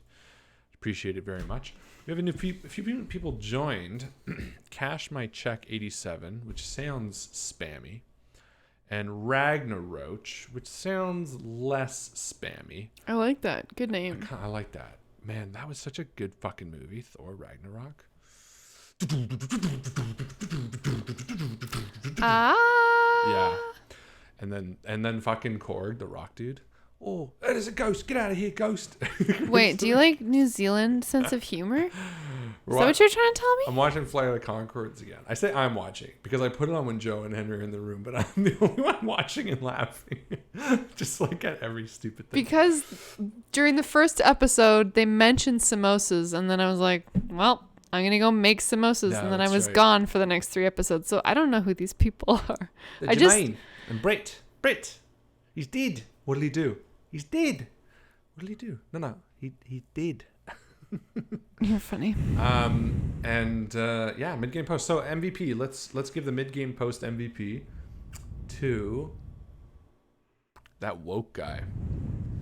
That dude who in my mind left and then like slunk back. I bet he was like, I don't need this shit. And he was like, I'm gonna go see if that guy responded. Nah, I hope he's gone. Yo, who wants to bet he came back? Let's he never left, baby. Yeah, no, I just know it. Because, like, someone like that totally is like, fuck this. And he's then just 20 minutes and it's like, did I get responded to too? You know what he's doing? He's checking back every couple minutes to see if you're responding. That's what I'm saying. And he's quietly just jerking off by himself at home. Yeah, but like this, right? Because he's got the tiniest little, he's just like. No, because people with tiny dicks are great. He's just sitting alone in his home, jerking off to the idea that someone's gonna pay him some attention. Anyway, maybe he wants some ASMR while he's jerking off. Yeah, ready for this? Hey.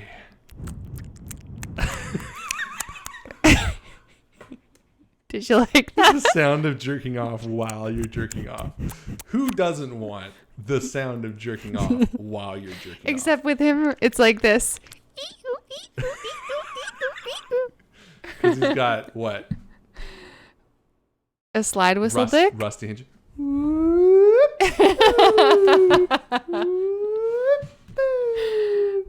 Good times. This is what happens when I didn't have anything to talk about in the mid-game post. Did you read those yet? Yeah, I did. Cool. So yeah. This is a game that you can get from Chaosium. And don't change the genders of the people. Because change the genders. I'm gonna be so hard. Let's play this game. Ladies and gentlemen, without further ado, MVP goes to Me. Jeff M. Good job, Jeff. Hey, Jeff. So, what's next? So, me and Highball get ready to go on a walk. I want to take him back. He hears the word walk, and he's like, "Hey, Highball, do you want to go on a walk?" Just like runs around. I look around for poop bags. No, this is the 20s. They shit. This is imaginary RPGs. Dogs don't shit. Yeah, that's true. Yeah, we're gonna go to the scene of the crime. What crime? The crime. Oh, sure. North Clark Street. Let's follow that through, though, mentally first. I am. Do you think it's going to be abandoned? No. Do you think the officers will let you go on and look around? Do you think the body's supposed to be there? No. What do you think? I want to take Highball there. He's gonna know. Would you like to do an idea roll? Yes. Yeah, let's do that. Now that you've given me this dog, I'm like, the dog knows everything. No. Why are we still playing? I have a dog now. A literary device to like tell you to go in a better direction. 39. Cool. That's a success. Okay, so you have a few options. You have a name that you have not heard before. What name would that be? Beatrice. Who's that? That's Lucille Moran. I have Beatrice, aka Lucille. I meet her. Very nice to meet you, Beatrice. And So she's who's Lucille? His like adjunct professor from Turkey. Why would you want to listen to her? Because she convinced him to go to the Mystic. So, and what else? Different name? No, it's only one name. That's the name, right? Well, Lucille Moran in the diary. Maybe why don't you read the diary again? How about I read the diary and you listen? Okay. There's some thoughts here. In fact, let's just read the second day of the diary. Lucille called me up this morning, wanted to meet for breakfast. Not unlike we've done a few times prior, but this time was not before work, rather on a weekend. When we got there, she said that she had the oddest sensation that I was in trouble, as if someone had designs on my life. Tried to laugh it off, but she was insistent. After the food arrived, she handed me a silver amulet and told me to wear it. I could see the seriousness in her eyes, so I dare not question her. Fair if a little superstitious. She also gave me a dagger and told me to carry it always for protection and made me swear not to part with it. I can hardly explain how I made it through breakfast without shaking my head off. And then Highball was with me on our walk home. I put the amulet on his collar. Suits him more. Cool. So we're going to go visit Lucille. Yes. And we're going to ask about the amulet and shit. That's not a bad idea. And maybe, who knows? Maybe Maddie is at Lucille's place. What do we think of this amulet? We think that the amulet revivified the dog, brought him back from the dead. Interesting. Potentially. You can leave the dagger here.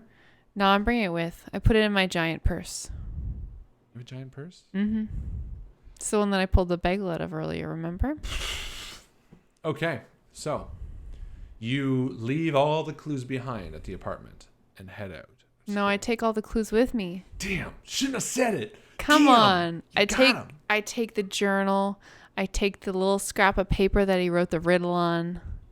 And you take the boxers from the man. I take one tube of lipstick that Jessica used to use, and I put it in my purse. Okay. So you have decided that you want to find or visit Lucille Moran. Mm-hmm. AKA Beatrice. Purpose? Because I want to have a conversation with her. I want to find out a little bit more about this amulet thing. Okay. It's curious. And I want to know if she knows anything more about Maddie. Because when I spoke with Maddie this morning, there was a little glaze of strangeness on him. It's a glazed donut. Yeah. Is there anything else you want to do while you're in this apartment complex? Think like an investigator. Yeah, I knock on a neighbor's door. There's Maxine Hart, the best PI in all of Upper West Chicago between the blocks of 50 and 53. On this side of the street? On this side of the street. Not counting Joe Hart, because he's really good. Depending on the street. Depending on the street and the day and the year. That's right. What are you doing? I knock on my neighbor's door. I knock on the neighbor's door. And Sure, yeah. Door opens and there's an elderly gentleman. Hello. Hi. I'm Maxine Hart. I'm a friend of your neighbors. Maddie and Jessica. Yes, that's right. I was wondering if I could ask you some questions. I don't have eyes so good, but I can help.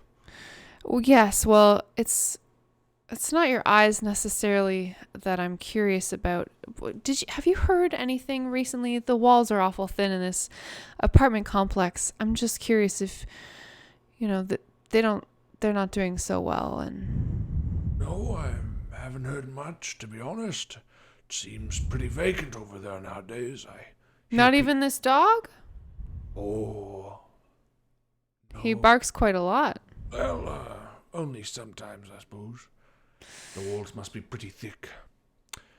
I'm curious if you've been noticing anyone else besides Jessica and Maddie around the apartment recently. Well, I saw Maddie leave just a short while ago with a friend.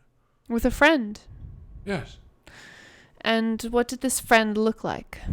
Oh, he was below average height, slender build. He had piercing green eyes. Interesting. Does this ring a bell? No. No, I mean for me. I don't know, does it? Maybe. Why would it ring a bell? Because maybe it's someone I know. No. Do you know anyone that's described like that? I know lots of people, Harlan. Then My yes. investigator knows. I can't do this part for you. This is you. I know who that is. Good. Is there anything else I can How long ago approximately did he leave? Maybe half an hour ago. Okay, I just missed him. That's too bad. Anything else you can tell me? Anything stands out to you over the past couple of days that seems strange about the couple? No, but when they left, I did hear Miss Massler up the hall call out. You might want to ask her. Thank you very much. Of course. Go up the hall, knock on Miss Massler's door. Yeah. And a young mother opens the door. 3 young children are playing behind her. I'm sorry Hello? to bother you, Miss Massler, is it? Yes. Do I know you? No, I'm sorry. I'm private investigator Maxine Hart. Oh. I was just speaking with your neighbor, and he told me that you spoke with Mr. James. Oh. Not too long ago? Not really. I heard him leaving when I was coming home with the kids, with a friend of his, and I just said good day, and he didn't reply at all. It just seemed odd. He's never done that before. Did you happen to see where he went? Oh, no, just down the hall, down the stairs. Said it looked like he was heading down to the street. And this friend he was with, did you notice anything about him? No. What did he look like? Pretty normal. He dark hair, green eyes. Kind of clothes was he wearing? Same as you and me, I suppose. Just A dress? I'm not wearing a dress, you prick. No, he was wearing a suit. Regular, every man looking kind of fella? Very plain looking, yes, other than the eyes. Piercing green eyes. Yes. And how long ago was this, would you say? Well, it's about 20 minutes ago or so. All right. Tell me, living across the hall from Jessica and Maddie, do you notice anything strange about them over the past couple of weeks? No, not really. They always seem pretty quiet. They move in and out almost as if they're running on different clocks. As if they're running on different clocks. And does the couple have any visitors over regularly? No, not really. I don't think I've ever seen anybody really come in or out other than them. Like I said, they seem like they run on different clocks, if you know what I mean. Understood. Thank you very much. No problem. What does Jessica do for a living? Are you asking me? Yeah, no, I'm asking the voice in the sky. Sorry, goodbye. Bye. And the dog and I walk away. She turns around. Jessica is an accountant, you believe. An accountant and a professor running on different schedules? Yeah. If you know what I mean, she said. If you didn't know what she meant, you should have clarified. No, what do you mean? What do you mean? Are you knocking on the door again? Yeah. She's like, hello? I'm sorry. Oh, sorry to bother you. all right. I was walking away and I realized when you said, if you know what I mean, and then I said, yes. Well, I was lying to you because I don't know what you mean. Oh, I just mean they're running on different clocks, as in, it seems like they're not really together that much, you know?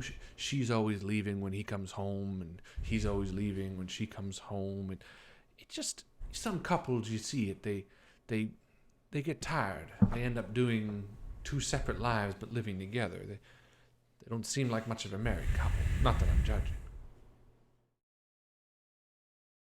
Understood.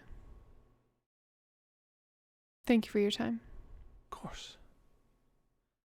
Okay, so we saw Maddie leave with a dude with green eyes half an hour ago. They left the door open. He left his special dagger behind. He shouldn't have left the dagger behind. We have to talk to Beatrice. Who the fuck is Beatrice?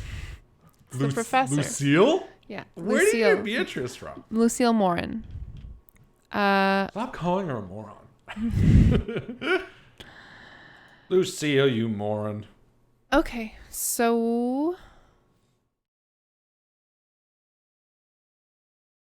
So what? I have another contact Yeah? that I'm thinking about. An underworld contact. Someone who might know something about these thugs. Thugs?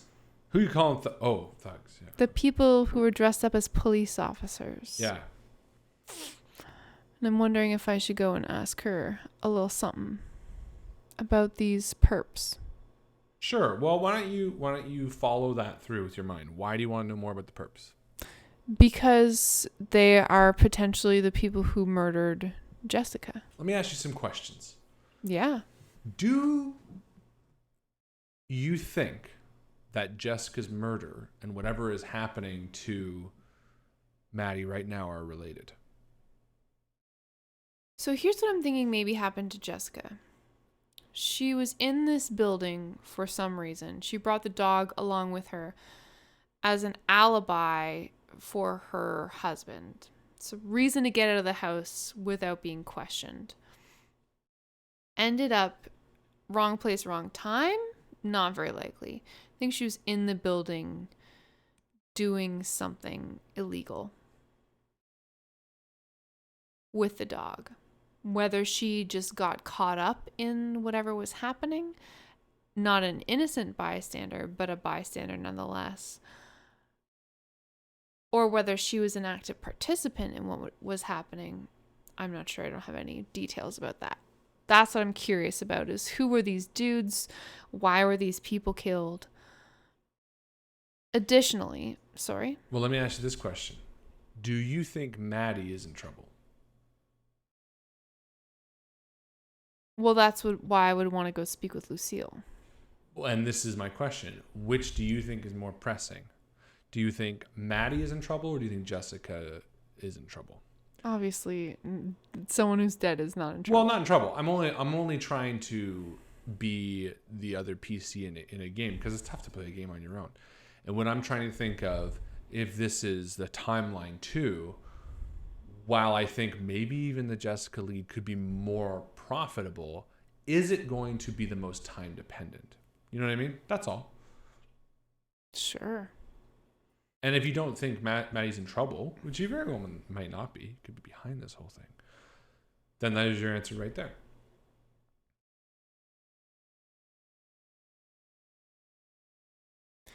I don't know that he's in trouble. He just left his apartment with somebody. But I suppose it makes more sense to try to find out where he is and if he needs help. I could stop by his office, I suppose, which is kind of en route to be Lucille's. B-Seal? Lucille? You know I'm bad with names. I love it. I don't know why Beatrice and Lucille's crossing wires for Old you. lady names. Hey, that's true. So, where do you want to head? Lucille's place. And how are you going to get there? Where does she live? She works at the university. You going to go to the university? Yeah, I think so. Cool. Okay. So, you head out of the apartment building again to the biting Chicago wind, and you hail maybe a taxi this time. You know the university is a little bit farther away. This is, after all, the Chicago campus of Miskatonic University. Of course it is. So I get into the taxi and apologize for the dog who jumps in after me. Fucking hell. Where do you want to go? The Chicago campus of Miskatonic University, please. He just looks at you like, are you fucking oh, that's what that guy wrote. Okay, fine. And he drives to the campus, which is 2.5 hours away. Good. I enjoy every minute. This is great.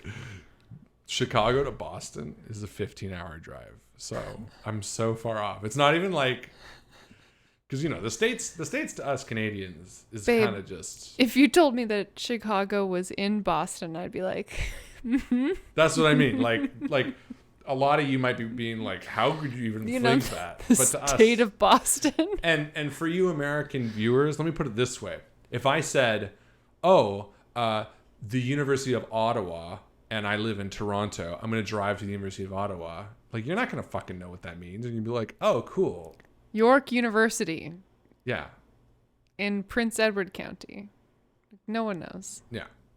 So, shut up. And you drive the 15 hours. No. I drive 30 minutes. Not even. It's not that far. It's 10 minutes away. Great. And you get out in front of the large Miskatonic Chicago campus building. It's beautiful. It's even more beautiful than Miskatonic and Arkham. It's so familiar to me. Yeah. I know where his office is. Yeah, I think you would actually. Been there a couple of times probably. Yeah. Picking him up to go somewhere or else just dropping in, you know. So I head up. Yeah, you head up the large cobblestone steps to the front, open the big double doors, and head through a series of back doors that you know head to the faculty areas. It's all chestnut wood everywhere. There are like students in tweed walking around. And I knock on his door when I get there. There's like a little gold nameplate on it. The lights are off. The door is locked. I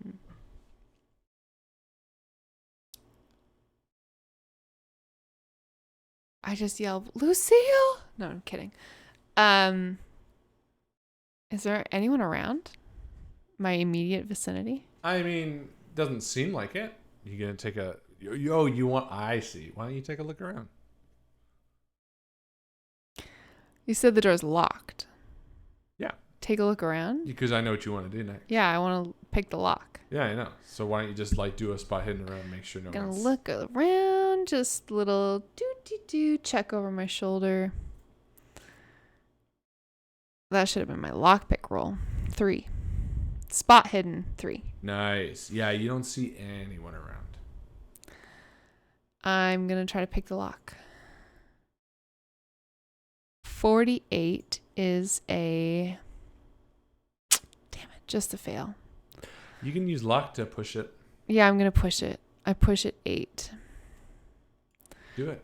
So you take off 8 points from your luck pool, and you manage to look around, reach down, and click, and you open his office door. I go in, obviously, and bring the dog with me. I mean, you have to. Gotta bring the dog. And I flick on the light, and I look over his office. Does everything seem fairly in order? Yeah. No signs of a struggle? No. Can I roll spot hidden? Sure.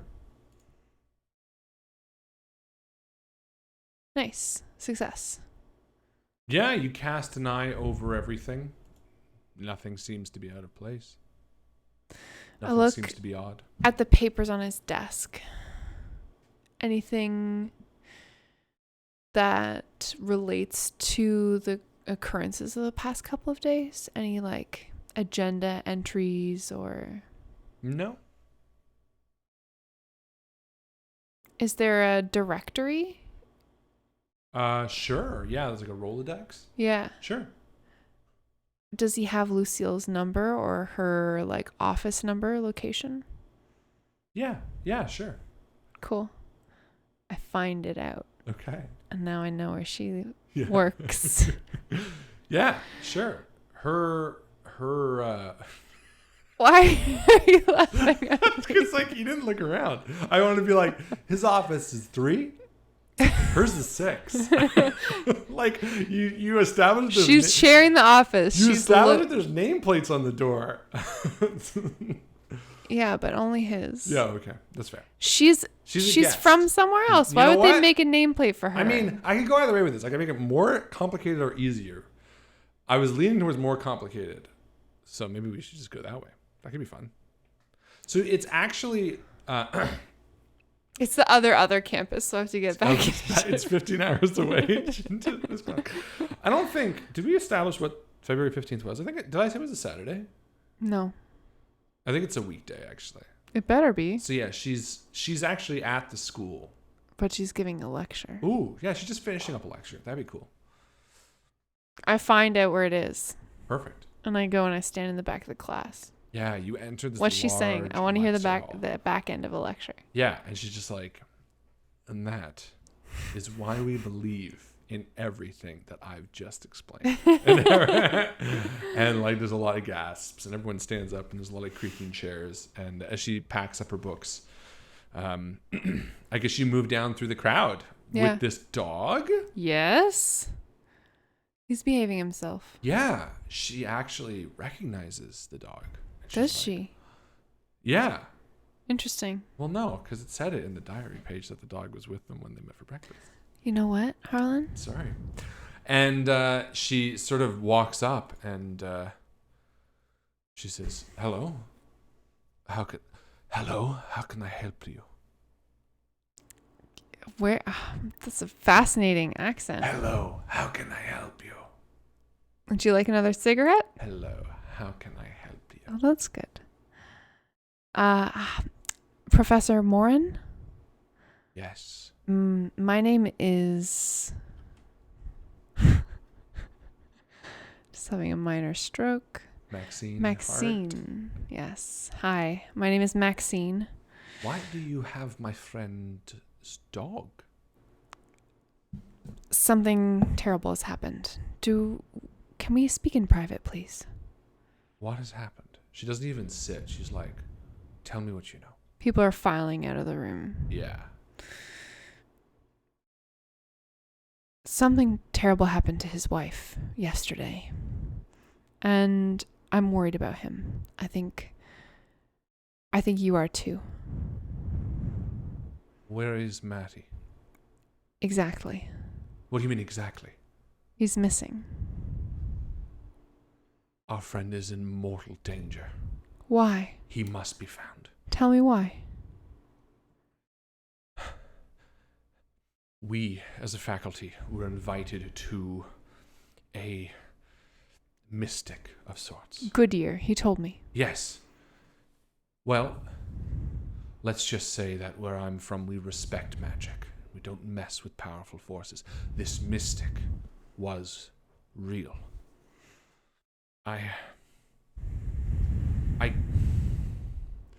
You need to find him as soon as possible.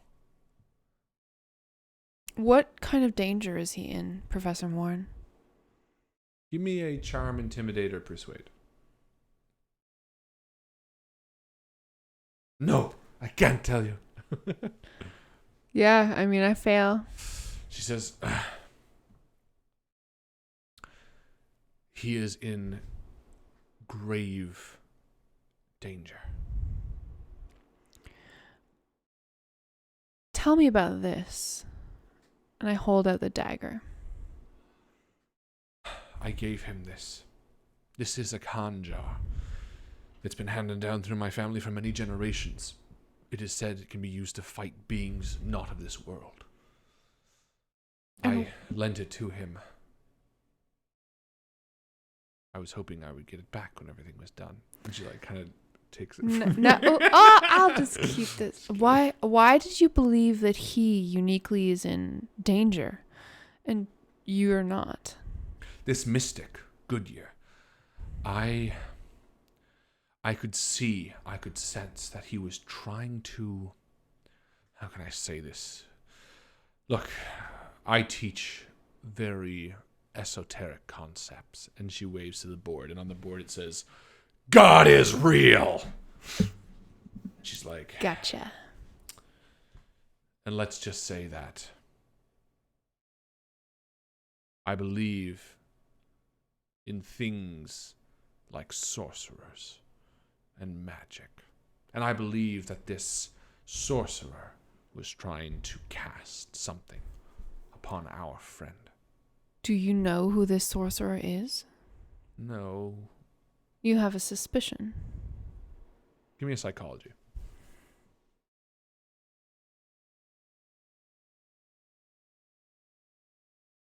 No, I fail. Can I push it? You can push anything. But the results are worse if you fail again. She's like, fuck you. I failed super bad. Fuck you. How dare you? Failed. I just look at her like this. Do you know who it is? I don't know. No. Maybe. I don't know. I tell the dog to sit. And I show her that the amulet is on the dog's collar. Yes. I believe this really worked. It does work. Of course it does. I teach spirituality. God, it's real. Yeah. I have evidence that this dog was shot and then revived while wearing and this she amulet. actually starts freaking out. She's like, wait, hold on. Why is he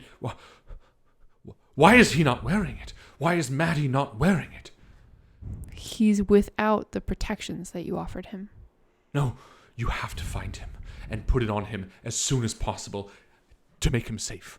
Hurry. Do you know where he would go? He was with another man. Have you seen this man before? Green eyes, slight build. Give me a psychology dark roll hair. with advantage. Okay. Oh, yeah. I got 3. Oh, so that's yeah. an extreme success. Almost thrown away. She says, yes, I was a bit uncomfortable with it afterwards. I did a little bit of digging. I found out that the mystic's real name is something like O'Sullivan, Elliot O'Sullivan. I didn't mention it because I couldn't see how it would be relevant at all. My eyes glimmer and gleam. I know, an Elliot O'Sullivan. We're taken back. Young Maxine Hart is walking with young Matty James. The two of you come across a litter. You know that the orphanage would take them away if anything were to be found. But what happens? There's footsteps down the hall. And Elliot got ahead of the footsteps. He saw someone coming. He heard them coming down the hall. And he interrupted them. He told the person who was coming that another child had fallen in the playground, distracted them, and then ran to us and warned us that we were going to be found out. This boy, this red-headed Elliot O'Sullivan, a boy who you've never heard of or seen of before, suddenly became a part of your dynamic duo. No longer was it Maxine and Matty, but suddenly it was Maxine, Matty, and Elliot. The three of you started doing things together. When you were 10, 11, 12, for years the three of you became inseparable. And while Matty and you were clearly the more socially adept of the bunch, Elliot loved hanging around with you two as well, until something happened. What? He admitted to me that he was in love with me. He was just a boy. He really didn't understand his own feelings or what love was or who I was or who he was, really. But he said that he was in love with me, and if I didn't reciprocate those feelings, then he was going to have a hard time being friends with me. So we sort of fell out after that, and there was always something there, some longing glances. And then after, he was adopted, and I never saw him again. But he continued to send you letters. Yeah. Year after year, month after month. In fact, the last letter he sent was only a few weeks ago. What did it say? I have it here in my giant purse. Read it out, Percy. It's dated January 12th. A month Interesting. Oh, true. My love, this time I'm writing to you from Chicago. I know you still live here, and I hope we will be able to meet one day. I can see that famous old water tower from the windows of my apartment, and I admire how it's lit up by the setting sun. Today was a cloudless and beautiful day, so I could even spot part of the shore from my special high perch up on the roof. No one but you knows I come up here. The janitor wouldn't be pleased if he did. He's such a fuss budget, just like our old director at the orphanage. Do you remember him? Someday I would like to share every sunrise and sunset with you. Our lives would then be filled with all the splendid colors of the sky, and our love would become everlasting. Be sure I think about you every day, and know that I plan our next meeting every chance I get. I think I'll be able to make our paths not only cross very soon, but also lead in the same direction. You may no longer recognize me as the man I was, but deep down it will still be me. Look forward to more news from me, my darling. Forever yours, Elliot. His words echo in a terrible manner. Do you tell all of this to Lucille? Yeah, I do. Her face becomes very pale. There is a spell that my Nini once told me about when I was very small. Mm-hmm. A spell that allows the caster to put their mind into someone else's body permanently. The face stays the same, but the person behind the eyes is different. I could tell that Goodyear, or whatever his name was, had evil intentions towards your Matty, but I never dreamed. What if this is what Elliot of yours wants to do with Matty? I think your Nini is very wise. My Nini is the most wisest Nini of all the Ninis. And she points again to the amulet at the dog's neck. You must get this to him now. Hyah! And she slaps the dog's butt. But we don't know where to find him. Go! I guess that I need to go to where Elliot has told me he's going to be in the letter, right? He said that can see a famous old water tower from the windows of his apartment, that he goes up on the roof, that he can almost see the shore. Do I know of any place that would be like that? Why don't you give me a roll? Okay. Oh, it's still rolling with advantage. Hold on. How dare I? 92. That's good, right? High is good? That's up. Okay, so I don't know. But I can ask. Yeah. I go to the information desk. Of the university? Yep. Cool. And I talk to the secretary who's at the information desk. Hi, I'm Secretary Cribe. What can I help you with?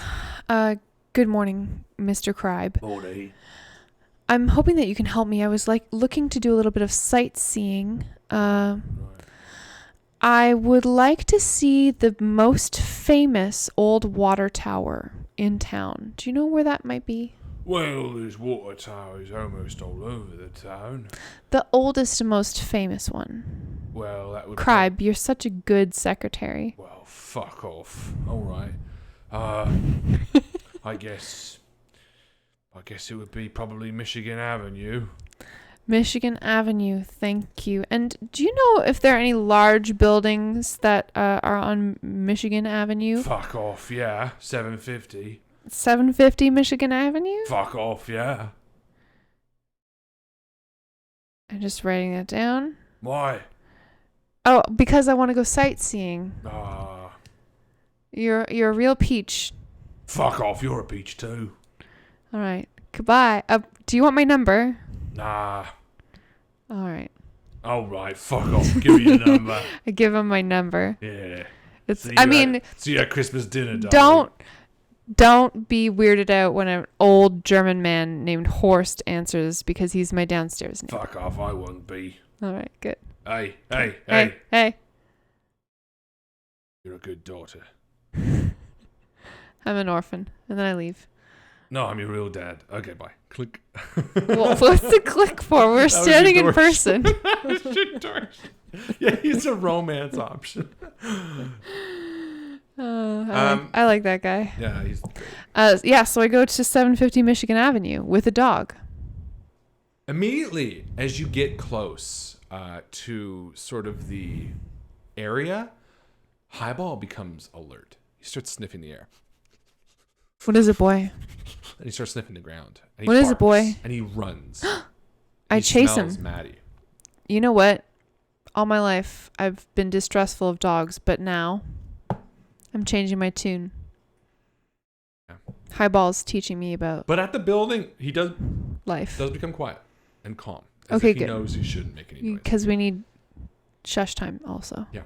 You Okay. enter and you see a doorman standing. Hi there. Good evening.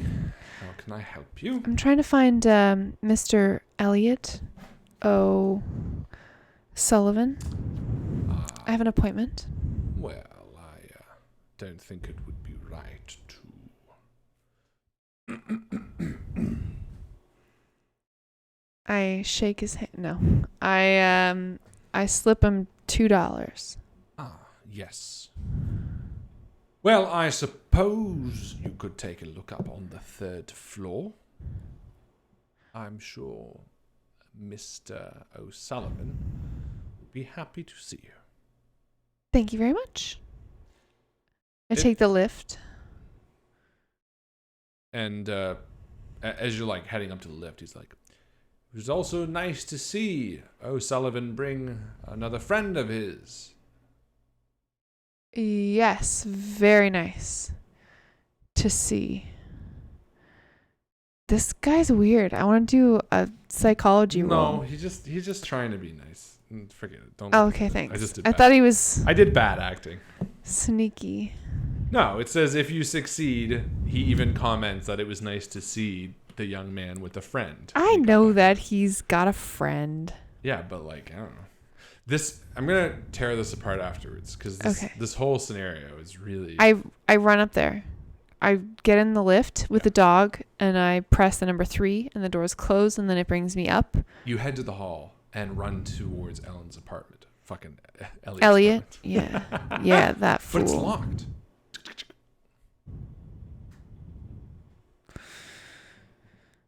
I'm going to unlock it. I got practice. Do it. Do it. Do it. Do it. Do it. I did bad. You can just kick the door down. I'm going to try. Strength. Hard. Do it. I succeed. Smash! The door smashes in. I love that. Time. I'm trying to Do you pick have the like lock. a gun or anything? Or are you just like going to fisticuff? I don't officially have a gun. What's on but the I bottom got of your character sheet? Did I not write a gun? It says unarmed. Yeah, you don't got a gun. That's a bad But I've got a big purse, and I've got a big dog, and I have a dagger. I mean, German Shepherd would fuck you up. Yeah, like we're playing all fun and fast and loose, but you know when the shit hits the fan, if you don't have a gun, you're dead, right? Just think about that. A successful smash. Yeah, you're in. I look for a gun. Is there what? Okay, what do I see? Yeah, no, there's no gun. What does the apartment look like?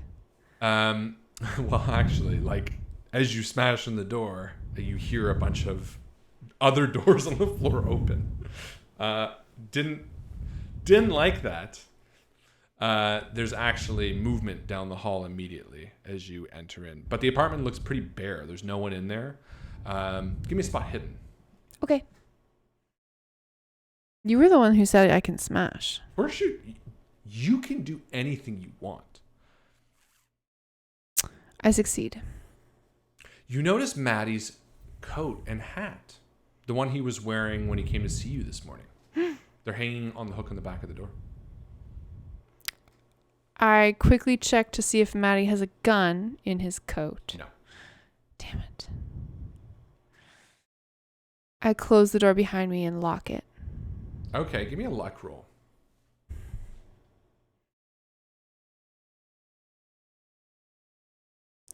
Double zeros That's is the worst thing you can get. So as you exit, there's a big surly looking man who's like, "What are you doing here?"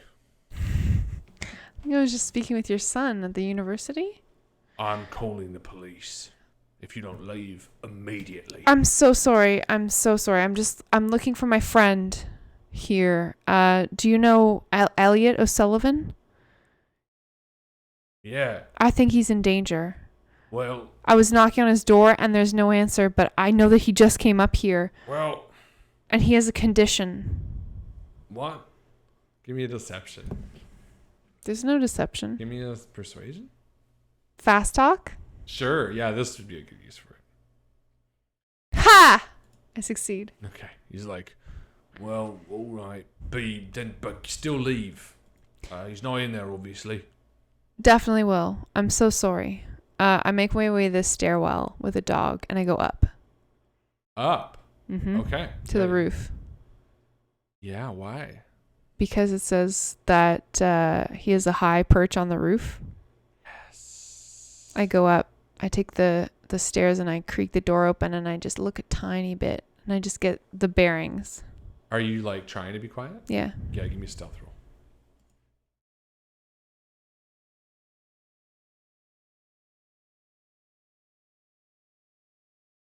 I do bad. Do you want to push it or do you want to luck? I don't have enough luck to make this go good for me. And try pushing it. I don't want to fail extra hard by pushing it. I mean, if there's ever one to push, it would be this one. You think so? I mean, it's going to be bad either way. So. Sure. I'm going to push it. Huh. Okay. I can do this. I'm going to buy 2 luck and succeed in my stealth roll. I'll let you do it. Good job. Thank you. Yeah. You very quietly, like at first you go to open the door and you see that there's like a piece of wood keeping it wedged open. It's about to fall. And then you like catch it. And now I have a big piece of wood. What? Now I have a big piece of wood that I can... It's not that big. It's small. It's a club. Yeah, no. And you catch it and you open and immediately you see the snow beginning to fall. The late afternoon has gotten almost dark with the sky. And as you exit onto the roof, you see Matty. His eyes are rolled back in his head. His arms are stretched out. He's tied around the water tower. His feet bound together, and beneath him, a circle of flickering candles in the snow and a circle drawn. With his back to you, you see another man, Elliot O'Sullivan. His arms are high up to the sky, and yet he doesn't notice you. He is gloating over the snow. You hear him talking, revealing how he plans to transfer his mind into his perceived rival's body. However, as you and the dog sort of creep out, give me a strength roll.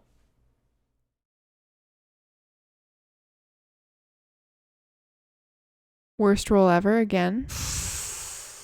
No. Can I push it? I mean, sure.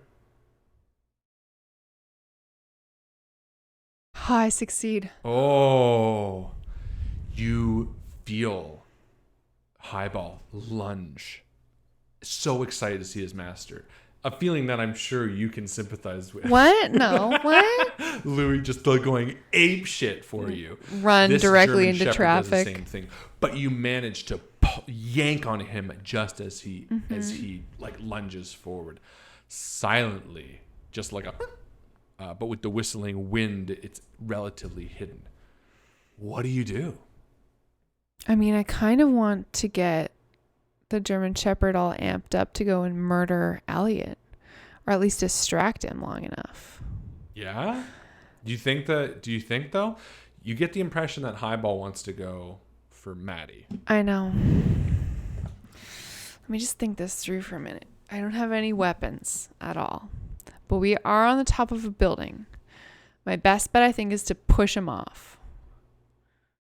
He's a small dude, though. I could probably overpower him unless he's enervated by some kind of magical force, in which case I'm fucked. I could mess up the summoning circle. That would probably fuck up his magic powers. You also have idea rolls. I'm going to idea roll. Okay. I succeeded. Highball also has something very powerful around his neck. Yes. He's got this magical amulet. And remember what Lucille said. That Maddie needs to have it for sure. You have only moments to act.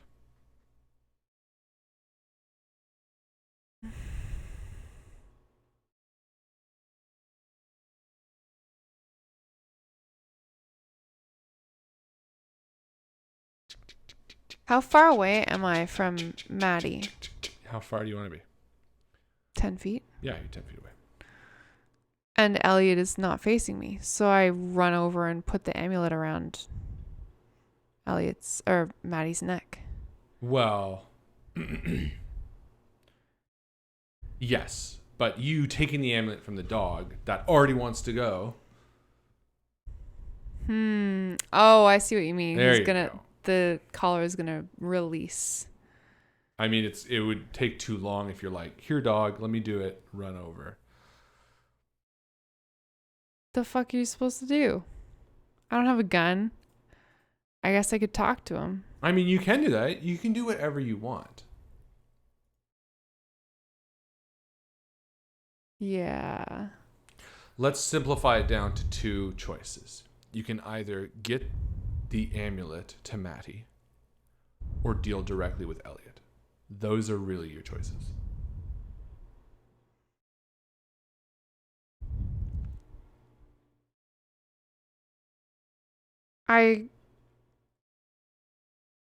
Fuck. This is a hard choice. Yep. What would you do? If it was me up there and you had Louis who had a magical amulet on? I mean, I would let go of Louis. Yeah. So that Louis could release the amulet so that you could put it on my neck. Yeah. Yeah. But then he's going to see me. You got to pick quick, though. Yeah, okay.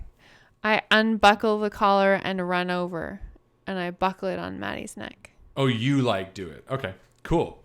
So yeah, you unbuckle the collar. Immediately, Elliot sort of turns towards you. What? Max, no! And the dog runs faster than you and gets to Maddie and just sort of stands there. as you run towards Maddie as well. And yeah, you manage to buckle it around Maddie's neck, I guess, and it clicks. However, you also see that Elliot is now rushing towards you with a dagger in his hand, and he pulls back and tries to stab at you. Give me a dexterity roll. Okay. Don't stab me! I'm supposed to be your girlfriend! No, I fail. Yeah, he stabs you. The knife drives deep inside your back for 1 damage. Ouch. You feel the blade pierce beneath your shoulder blade as warm blood wets your clothes. You turn around to see Elliot's fear-filled eyes. He's like, no. What did you do? It wasn't supposed to be like this. You And just stabbed me, motherfucker! pulls the blade out again. What do you do? I kick him in the chest. Do it. You son of a bitch! Oh, yeah. Yes. I don't know what my fucking to hit is. Yeah. It would be like unarmed. Okay, I hit. Yeah, you kick him hard in the chest. He like goes falling back a little bit, the blood-soaked dagger. He sort of teeters on the edge of the roof. He's like, I've loved you ever since we were kids. And he goes to throw the knife at you. Give me You're a dodge. disgusting. You don't stab people that you're supposedly in love with. Oh, absolutely. Yeah, you ace it. He like great. throws the knife. He just goes ding and like falls off the edge. And he's like, What are you going to do? What's your plan, Elliot? What are you going to do now? You have no knife? You have nothing. You just stabbed me? You think I'm going to fall in love with you? You going to try to like talk him down? Yeah. Do it. Give me a persuade. Give me a convincing argument, then roll a persuade. All these letters that you've been sending this whole time, thinking that what? You were getting through to me? Making me fall in love with you? You'll notice that not one of them went answered, Elliot. There's a reason for that. I don't love you. And even if you managed to put your brain into Maddie's body, I still wouldn't love you. This is insanity. Look, you killed somebody. You almost killed Maddie. You almost killed me. Look, I'm bleeding. What are you doing with your life? This is madness. You have to stop now. And Elliot looks down at the blood on his hand and looks up. Just tell me, did you ever love him? Elliot? Did I ever love Elliot? No, Elliot says that. Did I ever love Maddie? Yeah. And I look back over my shoulder at Maddie. Yeah, I did. Okay, give me a persuasion roll.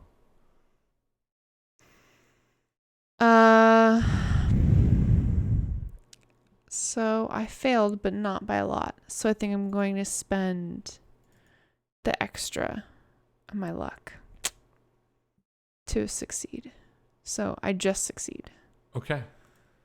Elliot looks to you and to Maddie, who's slowly like coming to from whatever mind control he was in. And Elliot, with a tear in his eye, turns around and leaps off the edge of the building to his death. You untie Maddie, let him down from the water tower as the snow just begins to fall.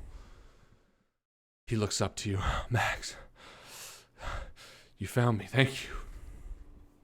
Yeah, it wasn't easy. I mean, I found your diary and went to Lucille. I'm so sorry that this happened. It's so fucked up. He told me that he had planned to swap our minds or something. Yeah, I don't know. It sounds like a bunch of hogwash, but then the amulet seemed to work with Highball. Look, Highball's here. Oh, and the dog comes over and licks him and like just does that super energetic, like wrong time for it, but so appreciated. He loves it. He's like, oh. And he pets his dog as the two of you stand on the snow-covered rooftop in February. Days later, when you pick up Maddie from the hospital, he limps out to meet you by the lamp post. You hold a warm coffee for him. The snow once again melted. He kind of looks up at the sky. Think that was the last snow for a little while. I don't know, man. I can't get used to Chicago. So you never found Elliot's body, eh? Yeah, I mean, you'd think that if you fell 3 flights, you would just be a puddle on the ground, but I guess he limped off somewhere. Well, maybe you got through with them. Maybe you got through to him. I got a lot of my own life to pick the pieces up from, but hey, I appreciate you coming for me. Yeah, I mean, what are friends for? And if it makes a difference, I loved you too. And he gives you like a half hug as you guys walk down the street. Yeah, you do. And that was Love You to Death by Call of Cthulhu. Thanks, ladies and gentlemen. Great job, Zoe. Thank you, Harlan. Sorry I was a little slow on the uptake You know what? for a bit. Call of Cthulhu is unless you're like super, it's really tough to play on your own because it's a very demanding mystery or whatever. Funny though, because there was some of the stuff. So obviously we changed a lot of this, changed parts of it, I should say, because a lot of it felt way too easy. And it's right, because the stuff that was too easy was the stuff that you got instantly. And I made it more difficult and you still got it instantly. And the stuff that wasn't very easy was still not very easy. Like it has a really uneven fucking like difficulty distribution. Oh man. Like how obvious. So like the diary is changed, obviously. The original diary that comes with the handout is so on the nose. Literally says I forget what she says, but like the whole last entry is like, oh, I don't feel good. I wonder if this has something to do with like my past. Like it's just really obvious. That's funny. So that I thought was a bit kind of silly. And the riddles? Yeah, the riddles you so did easy. Great. But they were like, if your player doesn't know this, here's hints and here's hints and here's hints and here's hints. But like this line where it's just like, I could tell, what is this? Oh, the face stays the same, but the person behind the eyes are different. I could tell they had evil intentions towards Maddie, but I never dreamed, it was like kind of really fucking on the nose and like handheld. So that I thought was really funny. There's some stuff in here that's kind of like really, really straightforward. I really wanted to solve the mystery of like the fucking 7 men getting murdered at North Clark Street. Okay, so here's where frustrations came in, as well as swapping it like gender wise. So the original story is that it's 2 girls. It's Hattie and Ellen that are both pining after the investigator, which I thought was a bit cliche, frankly. The 2 women being like, ooh, regardless of the gender of the PC. So I rewrote it. But the problem is, this is what I was saying, that it kind of one begets the other. Because the intention of it is that Mattie's husband, so Hattie's husband, is one of the 7 that gets shot there. Okay. So that obviously is easier. It's more closed. You're like, okay, they died. But then I was like, well, what the fuck is the point of that whole thing? Like, why bother with using the massacre as a backdrop if you're not doing literally anything with it? Why would you bring your dog? Well, that's entirely this exact same story. It's that one of the guys that dies in the massacre had his dog there, and the dog doesn't die. It's the exact same. So what I did instead was I was like, okay, well, it'll be swapped. I'm going to make it that it was, and that there's another reason that they could, if you did follow up, another reason why the wife was there, because she was having an affair with this other guy, which to me also meant that you could have a better relationship with Maddie at the end, because you could be like, and hey, Jessica, by the way, she didn't love you. You don't have to feel so bad about it. You know what I mean? Like, actually has a reason for the massacre. Yeah. Whereas if the massacre is just a backdrop and nothing else, it doesn't really matter. Like, it's just like a mechanic to get the other spouse out of the picture. well, for real, but not even, because well, yeah, I guess, right? Like, it's just kind of silly. And then they have this whole convoluted backstory of that the Elliot character, creates this divination circle, this witches thing for all the wives of the gang members, that they come to month after month and all that kind of stuff. And that's where this whole thing came up. And I was like, that's so laborious and time consuming and dumb. I was like, it doesn't really make any sense. So I just kind of stripped that out. I didn't really get why it needed. Also, like, you're not allowed to get the dog unless you have proof that you are representative of the dog's owner. And yet they established that this officer, Bart, is your friend. So, like, why would he doubt you? Why would he be like, no, I need a photo? Really? It tells you that you should bring a photo Yeah, of well, you and the dog. Admittedly, the person at the beginning, Hattie or Maddie, is meant to just give you a photo. But I was like, why? If the photo is just to get the dog and you're going to the dog anyway, it's such a dumb middle ground that kind of makes no real sense. That's funny. Yeah. It just, it feels like there's some weird middle ground pieces in the middle. Yeah, that's why I was wanting to use the historical Valentine's Day Massacre against a rival mob by Al Capone. Yeah, I wish it had more to do with kind of anything to do with that Valentine's Day Massacre, because it really doesn't. The long and short of it is, in our version, is there's a guy that wants to switch brains with a guy, and that's it. I also wanted to use more things with the dog. I wanted to, like, include the dog. The only thing I did think was cute or cool is if you deal with Ellen in the end, or Elliot, if you lie about loving the character, Maddie or Hattie, because you told me before we started, if your background had that, you get a penalty, and then they'll use the mental suggestion on you to control your actions. So that was actually a really important role-playing decision. Really? Yeah. I do like that when there's a role-playing decision, not a mechanical decision, but a role-playing decision that really affects the way, you choose to do that. I really liked inventing the character with you, and honestly, the way that you ran the scenario was really fun. So I think you took the material and you did a really great job.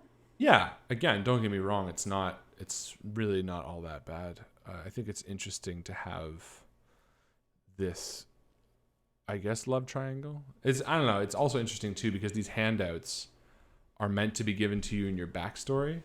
So this isn't really a game that bodes itself super well to streaming, because you didn't make your character on stream, I guess I could have thought more about that, though. Realistically, I probably could have been like, oh, let's read this out, but then it just seems really obvious.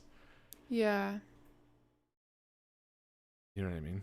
Like, there's also a line, this is funny too, because I took it out, but in the diary that you found, there was literally a line in the original that says, I think I met the mystic before, but I can't think of where or when. That's funny. I'm like, that's so fucking dumb. Like, obviously they're going to know that, because you just gave them a background piece that says, when you were kids, here was a guy who had unrequited love. It's like, well, obviously they're going to think that. I was like, I want it to be a little bit more mysterious than that. It was mysterious. No, I mean, you knew who it was, but anyway.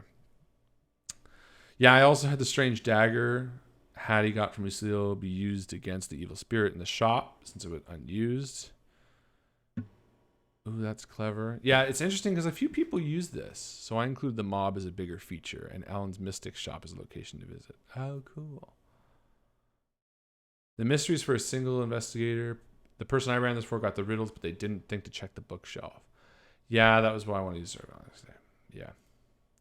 I mean, had I thought more about it, I'm really enjoying this post game of how things changed or how things could have gone, etc. Fascinating stuff. Cool. Well, I'm glad. Yeah, we have some new people with us tonight too. Yeah, we got some new people. If you're here, say hi. If you're spam, then spam away. Danny Corcor. Yeah, I don't recognize you, but hi. Danny Cork.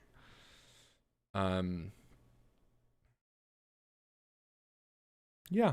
Also, you could have had like the officer come with you and stuff like that, which is always neat. So I had another contact that you told me about pregame that I never ended up contacting at all. Lily Crumb or whatever. Yeah, Lily. Yeah. What is her whole deal? So I couldn't find like a tie that would pull me there. No, that was like I probably should have cut her out, but like because we were only going to do this game in 2 hours, I also didn't worry. I kind of streamlined some stuff, but like in the OG version of this, Lucille Moran is Beatrice. the wife of a mob boss that dies. And it's kind of more convoluted, frankly, because it's like she gives the protective amulets to Maddie because of the same reason, but in like the wives' circle of being part of a mystic. It's kind of confusing because it gets really confusing because of changing the names. But basically, Ellen, who's the Elliot, Ellen wants to switch brains, so she invades this wives' circle of gang members, and she like dyes her hair and wears a thing, and she like reads everyone's mind and does it like week over week over week over week. And the Maddie character is like, I don't believe this, but Lucille Moran does the same thing. She's like, oh, I see it. So when you want to talk to Lucille, it's tougher because she's this mob boss's wife and her husband's just died. So you have to like use your underworld connections to set up a meeting and go to her hotel. But the problem is, in my mind, between setting up a meeting and meeting her, there's nothing. There's no roles. There's no role playing. You meet your dude, your contact, which you can role play there, I guess. And then you go to the hotel and then you ask the questions. So it was kind of like, well, why bother? Just seems like a little bit of complexity without any real payoff. Well, that's what I mean. So, I mean, at least going to the university and stuff like that, there could be payoff, you know, if you went to her office and stuff like that. But like you'd find out she was from Turkey and she had like a background in like, there's like a family history of this woman that she would tell you, but I figured it'd be easier if you just investigate her office type thing. So either way, it doesn't really matter. It's all kind of the same way you cut it. I don't think Billy would have made sense with the mob connection. Yeah, I don't think so either. Also, I don't think you need two contacts, frankly, in this game. I mean, with the mob connection, probably, but yes, because he's with the mob, he also is the leader assassinating the massacre. Yeah. Anyway, so that was the first game of Does Love Forgive? I'd love to try the second one with you as well. Sure. Haven't actually read it, so let's start. So let's just start it right now. Can you imagine? Yeah. Next one's called Mask of Desire. Oh. In which the investigator must help their friends resist dread temptation. That sound fun? Sounds sexy. Ooh, you and me both. Should we do just a private session? Oh, baby. A naked session? I mean, we could just do that ourselves. We don't have to do it. You're making me blush. Oh. Cool. Well, that's it. Dice Shame is ready to go. Oh, I hope you've all been enjoying the second chapter of Malevolent. Yeah. Harlan's been working really hard on the show. I'm really proud of him. It's excellent for those of you who haven't heard it. So chapters 1 through 10, parts 1 and 2 are up now. So go listen to it wherever you listen to podcasts. Go review it. And if you are a member of Patreon, Harlan's just released episode 21 of Malevolent. So there's a ton of material there. It's all really excellent stuff. Very spooky. He does a great job with the sound effects, with the original music and stuff. So. Thanks, baby. Folks are really liking it online. Yeah, it's actually interesting because now that these episodes are public, there's a few like I can post about it on Reddit and stuff, and it's interesting to hear non-fan and non-Patreon people talk about it and gloat about it. That's a really weird feeling. New fans. It's funny because we've done this. I mean, I've done this for like 6 years. You've done this for 3 years. And every once in a while, I forget that like people are watching us, you know, like at least I think 30 people like this video. At least 30 people have watched us doing this for like 2 hours, 8, 9, 10, 2.5 hours. Math. And it's weird. It's weird. So I don't know. I guess I've become used to the idea that we're going to have some of our comfortable friends here and I'm going to recognize all these names. But then introducing the idea that people could just listen to it on a one-off and be like, oh, this is good. It makes me be like, oh, maybe this is good. Like maybe some of this shit is. Look how high back my hair is. Oh my God. I look so fucking bald right now. Look like my dad. This is the worst. You do not look like your dad in any the way. hairline did though.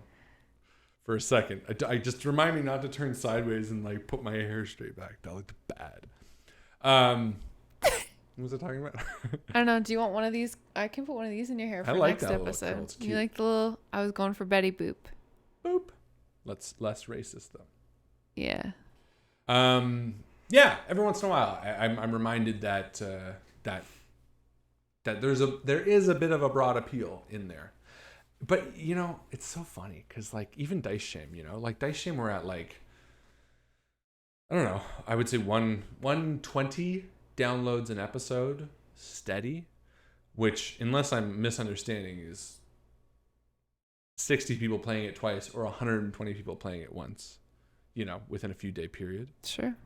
Don't think I'm wrong for assuming that. I think that's correct. Which is crazy to think that 120 people listen to Dice Shame. I want more people to listen. I do want more people to listen to. I just mean to say, I don't know. It's tough. It's a tough thing to articulate. I think because growing up, it was so taught and ingrained in me that anything like this has no appeal to anybody. Like, especially speaking of my hairline, my dad, very much talking about like, oh, like that's stupid. Like literally my dad is like, oh, you should be working at Canadian Tire. Like sending me job ads because he's like, what do you do? Oh, you do that thing? And I'm like, get a real job. Well, and I mean, I don't disagree to an extent, but at the same time, there are people that still watch and still listen that didn't exist there before. There is, small as it is, a fandom, which is nice. And also, fuck you, Dad. Oh, yeah. I mean, that goes without saying. Anyway. We got to play long tonight because I'm not working tomorrow. Yeah. Should we do anything else while we're on stream? We have everyone's rapt attention. Talk about our new podcast. I'm so excited about my song at the end of this episode coming up. I saw you post that. I don't know what you're talking about. What's the song that I sing about the orcs? Oh, the one I did? Yeah. Oh, let's play it. Oh, yeah. No one can listen. I listened to it so many times today at work. It's so dumb. No, it's not. It's amazing. What would it be called? Orking around? Are we going to be able to hear it or just them? It'll just be them. But I have a bad way of organizing this. The other thing we can do is talk about our new podcast idea. Yes. That's what I was saying. Oh my goodness. Everyone's going to really like this. Yeah. Everyone who's listening right now. Goblin Sacrifice? No, that's not it. No. What would I have titled it as? I don't know, babe. Did I save it to you or did you? Maybe it's just. You may have just embedded it at the end of the episode. Which, I mean, let's just listen to the end of the episode real quick. I'm trying to like make this. No retreat. Kralis has really decided we're not going back. Down. The smell of pigs wafts up from below. Welcome to Gredhog. Is this 46? Yeah. 46. Again. Okay, can you hear this? Yeah, listen everyone to this song. The giants will fall. Thank you to our great old one Patreon supporters Michael and Brianna Weber, Adam Fry, and Christopher Ryan Evans for their continued support. Thanks, buds. See you soon. Okay, here we go. We're gonna play it now. This is the new song that Joe's really excited about at the end of the episode.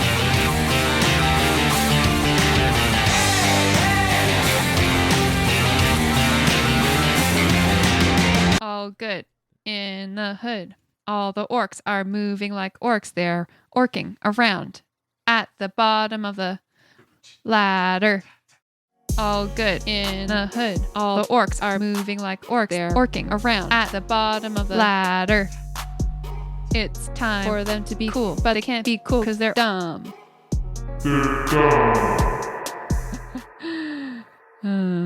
Stupid song. All the orcs are moving like orcs. They're orking around at the bottom of the ladder. No, our new Trying to be cool, but they can't be cool because they're dumb. our new podcast idea. Did you tell them I was distracted? I got excited. I made big eyes. I kind of hopped around on my chair and I pulled up my legs underneath me so that I could get ready to tell them about. So, you ready? Should we just tell them the name of the podcast? Yes. Here you The go. podcast is called Kev Pod Castner. Just wait. Let it sink in. It's coming. Kev Pod Castner. Castner. TM, TM, TM. Oh, yeah, TM. So it's a podcast. That's as far as we got. But it's called Kev Pod Castner. And there'll be something. I don't know what it's going to be about yet. It's something about Wing. Kevin Costner. Oh, well, I mean, we can't tell you what it's about. But we're going to watch The Postman 100 times.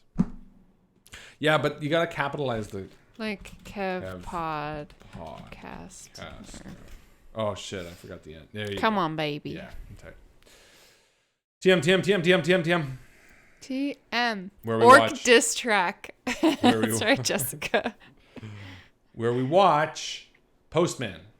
Postman. We're going to watch all of the Kevin Costner movies Even the one that he he's was not in, but then he even. got cut out of. Yeah, exactly. That's the important thing. And then we're just going to chat. But I think what's most important is that we're barely going to talk about the movie.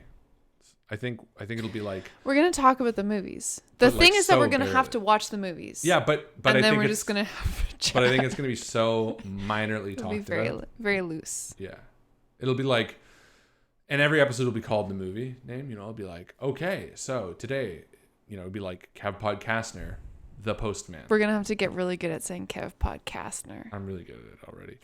Kev Pod Castner, Waterworld, and then it'll be like, hey guys, welcome back to Kev Pod Castner. My name is Harlan. I'm Joe. And we're here to talk about Waterworld. Did you see this one? Yeah, I saw it with you. We were sitting on the couch eating popcorn the whole time. Great movie. Speaking of, Great popcorn. we made great popcorn. I was going to say, so here's a great popcorn recipe. If you take, and that's going to be the pot. See, it's like, it's going Oh, I thought you were going to lay it on them already. No, this is the good shit. Flavicol. We're going to talk about Flavicol This is what people, and ghee. but Guys, this is what I mean. Tune in. Waterworld will be like the catalyst and nothing else. I mean, I'll go back to it eventually. I'll be like, so going back to No, we're 20 going to minutes talk ago, about it. We're going to talk about but very little. what's that guy who's in The Postman? Tom Petty. Yeah, we're going to talk about Tom Petty. And then we'll talk about Tom Petty and like how his music was being used by Trump and how The references to how Kevin Costner reminds us of my dad will be endless. yeah, in the movies where he's like your dad, and then where he reminds me of me. Because the thing about Kevin Costner is his movies are so diverse. We're also going to have they kill the animal spoiler warnings Yeah. because yeah, definitely. Almost every movie. every movie where Kevin Costner has an animal companion. But realistically, Kevin Costner movies, get this. We got sports movies, baseball. We got post-apocalyptic movies, Waterworld, Postman. We got horror movies, The New Daughter. We got serial killers, Mr. Brooks, Dragonfly. We Bodyguard? What's the Bodyguard? got romance. We got romance.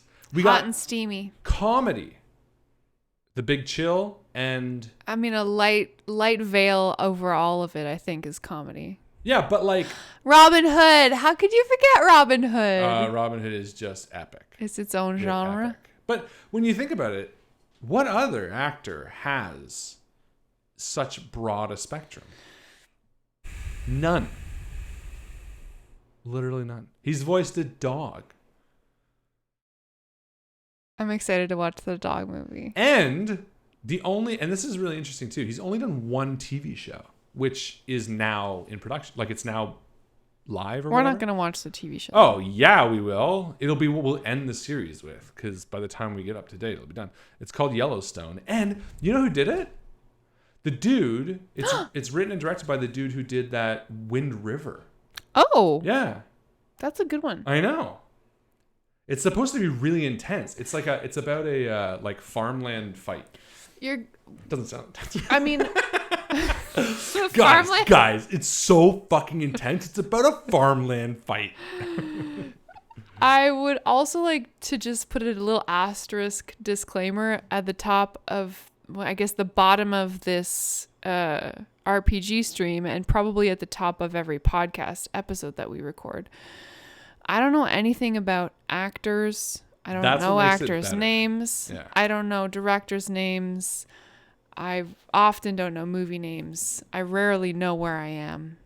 That's why it's problem. going to be good. Like, Well, you will balance me out. well, I will be the Kev Podcastner, and then the rest. I'll will be there too. nonsense. And Joe agrees. I think Yeah. I'll start it off too and be like, Kevin Costner. Nope. Kevin Costner is an actor, a director, a philanthropist, and like we'll just list all the reasons he's great. Good start. Director. Did I say director? Yeah. Actor. Did I say actor? Yeah. Lover. Musician. Oh my God.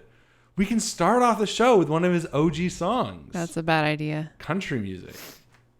So good. Jing, jing, jing, jing, jing, jing, jing. Okay, I'll write a song. We'll write a song. I think we'll write a song about it. About Kev Podcastner. About Kev Podcastner. He does horror, he does comedy and drama. I was kind of imagining it to be sort of like the Adventure Time theme song, or that they play at the end, where it's like, "Come along with me." Well, we can't rip it off exactly. No, but that sort of feel. I like that. I was thinking big country, like cold beer. It's time to listen to Kev Podcastner. Like lean into his demographic. That's good too. Maybe both. I'll do a little harmony on top of that. Kev Podcastner. Kev Podcastner time. Raising cattle, riding horses, showing his butt on certain movies. There'll be like a little rating criteria for how good Yeah. a movie is How if many you get to butts? see his butt. I know he shows his butt in 2 movies. Well, we saw it in one. He also did full frontal in 1. But No. they cut it. Yeah. This is We need to see his dick. no, because he didn't. So listen to this. This is true. In Tell me. 1999, an overlooked baseball movie called For the Love of the Game. He, for his third foray into the world of baseball movies, he signed up for the lead in this movie.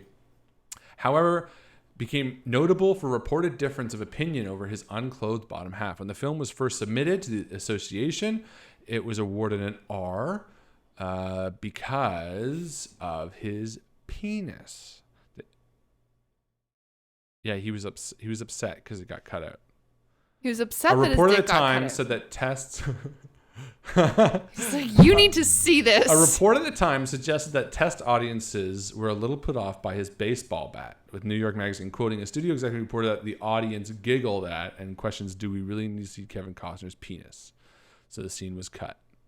Costner wasn't happy. He voices unhappiness.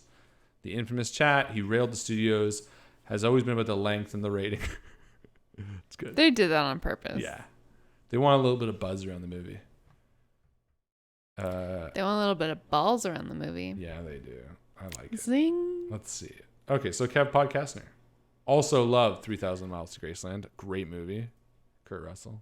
This is going to be great. I just want to watch Kevin Costner movie.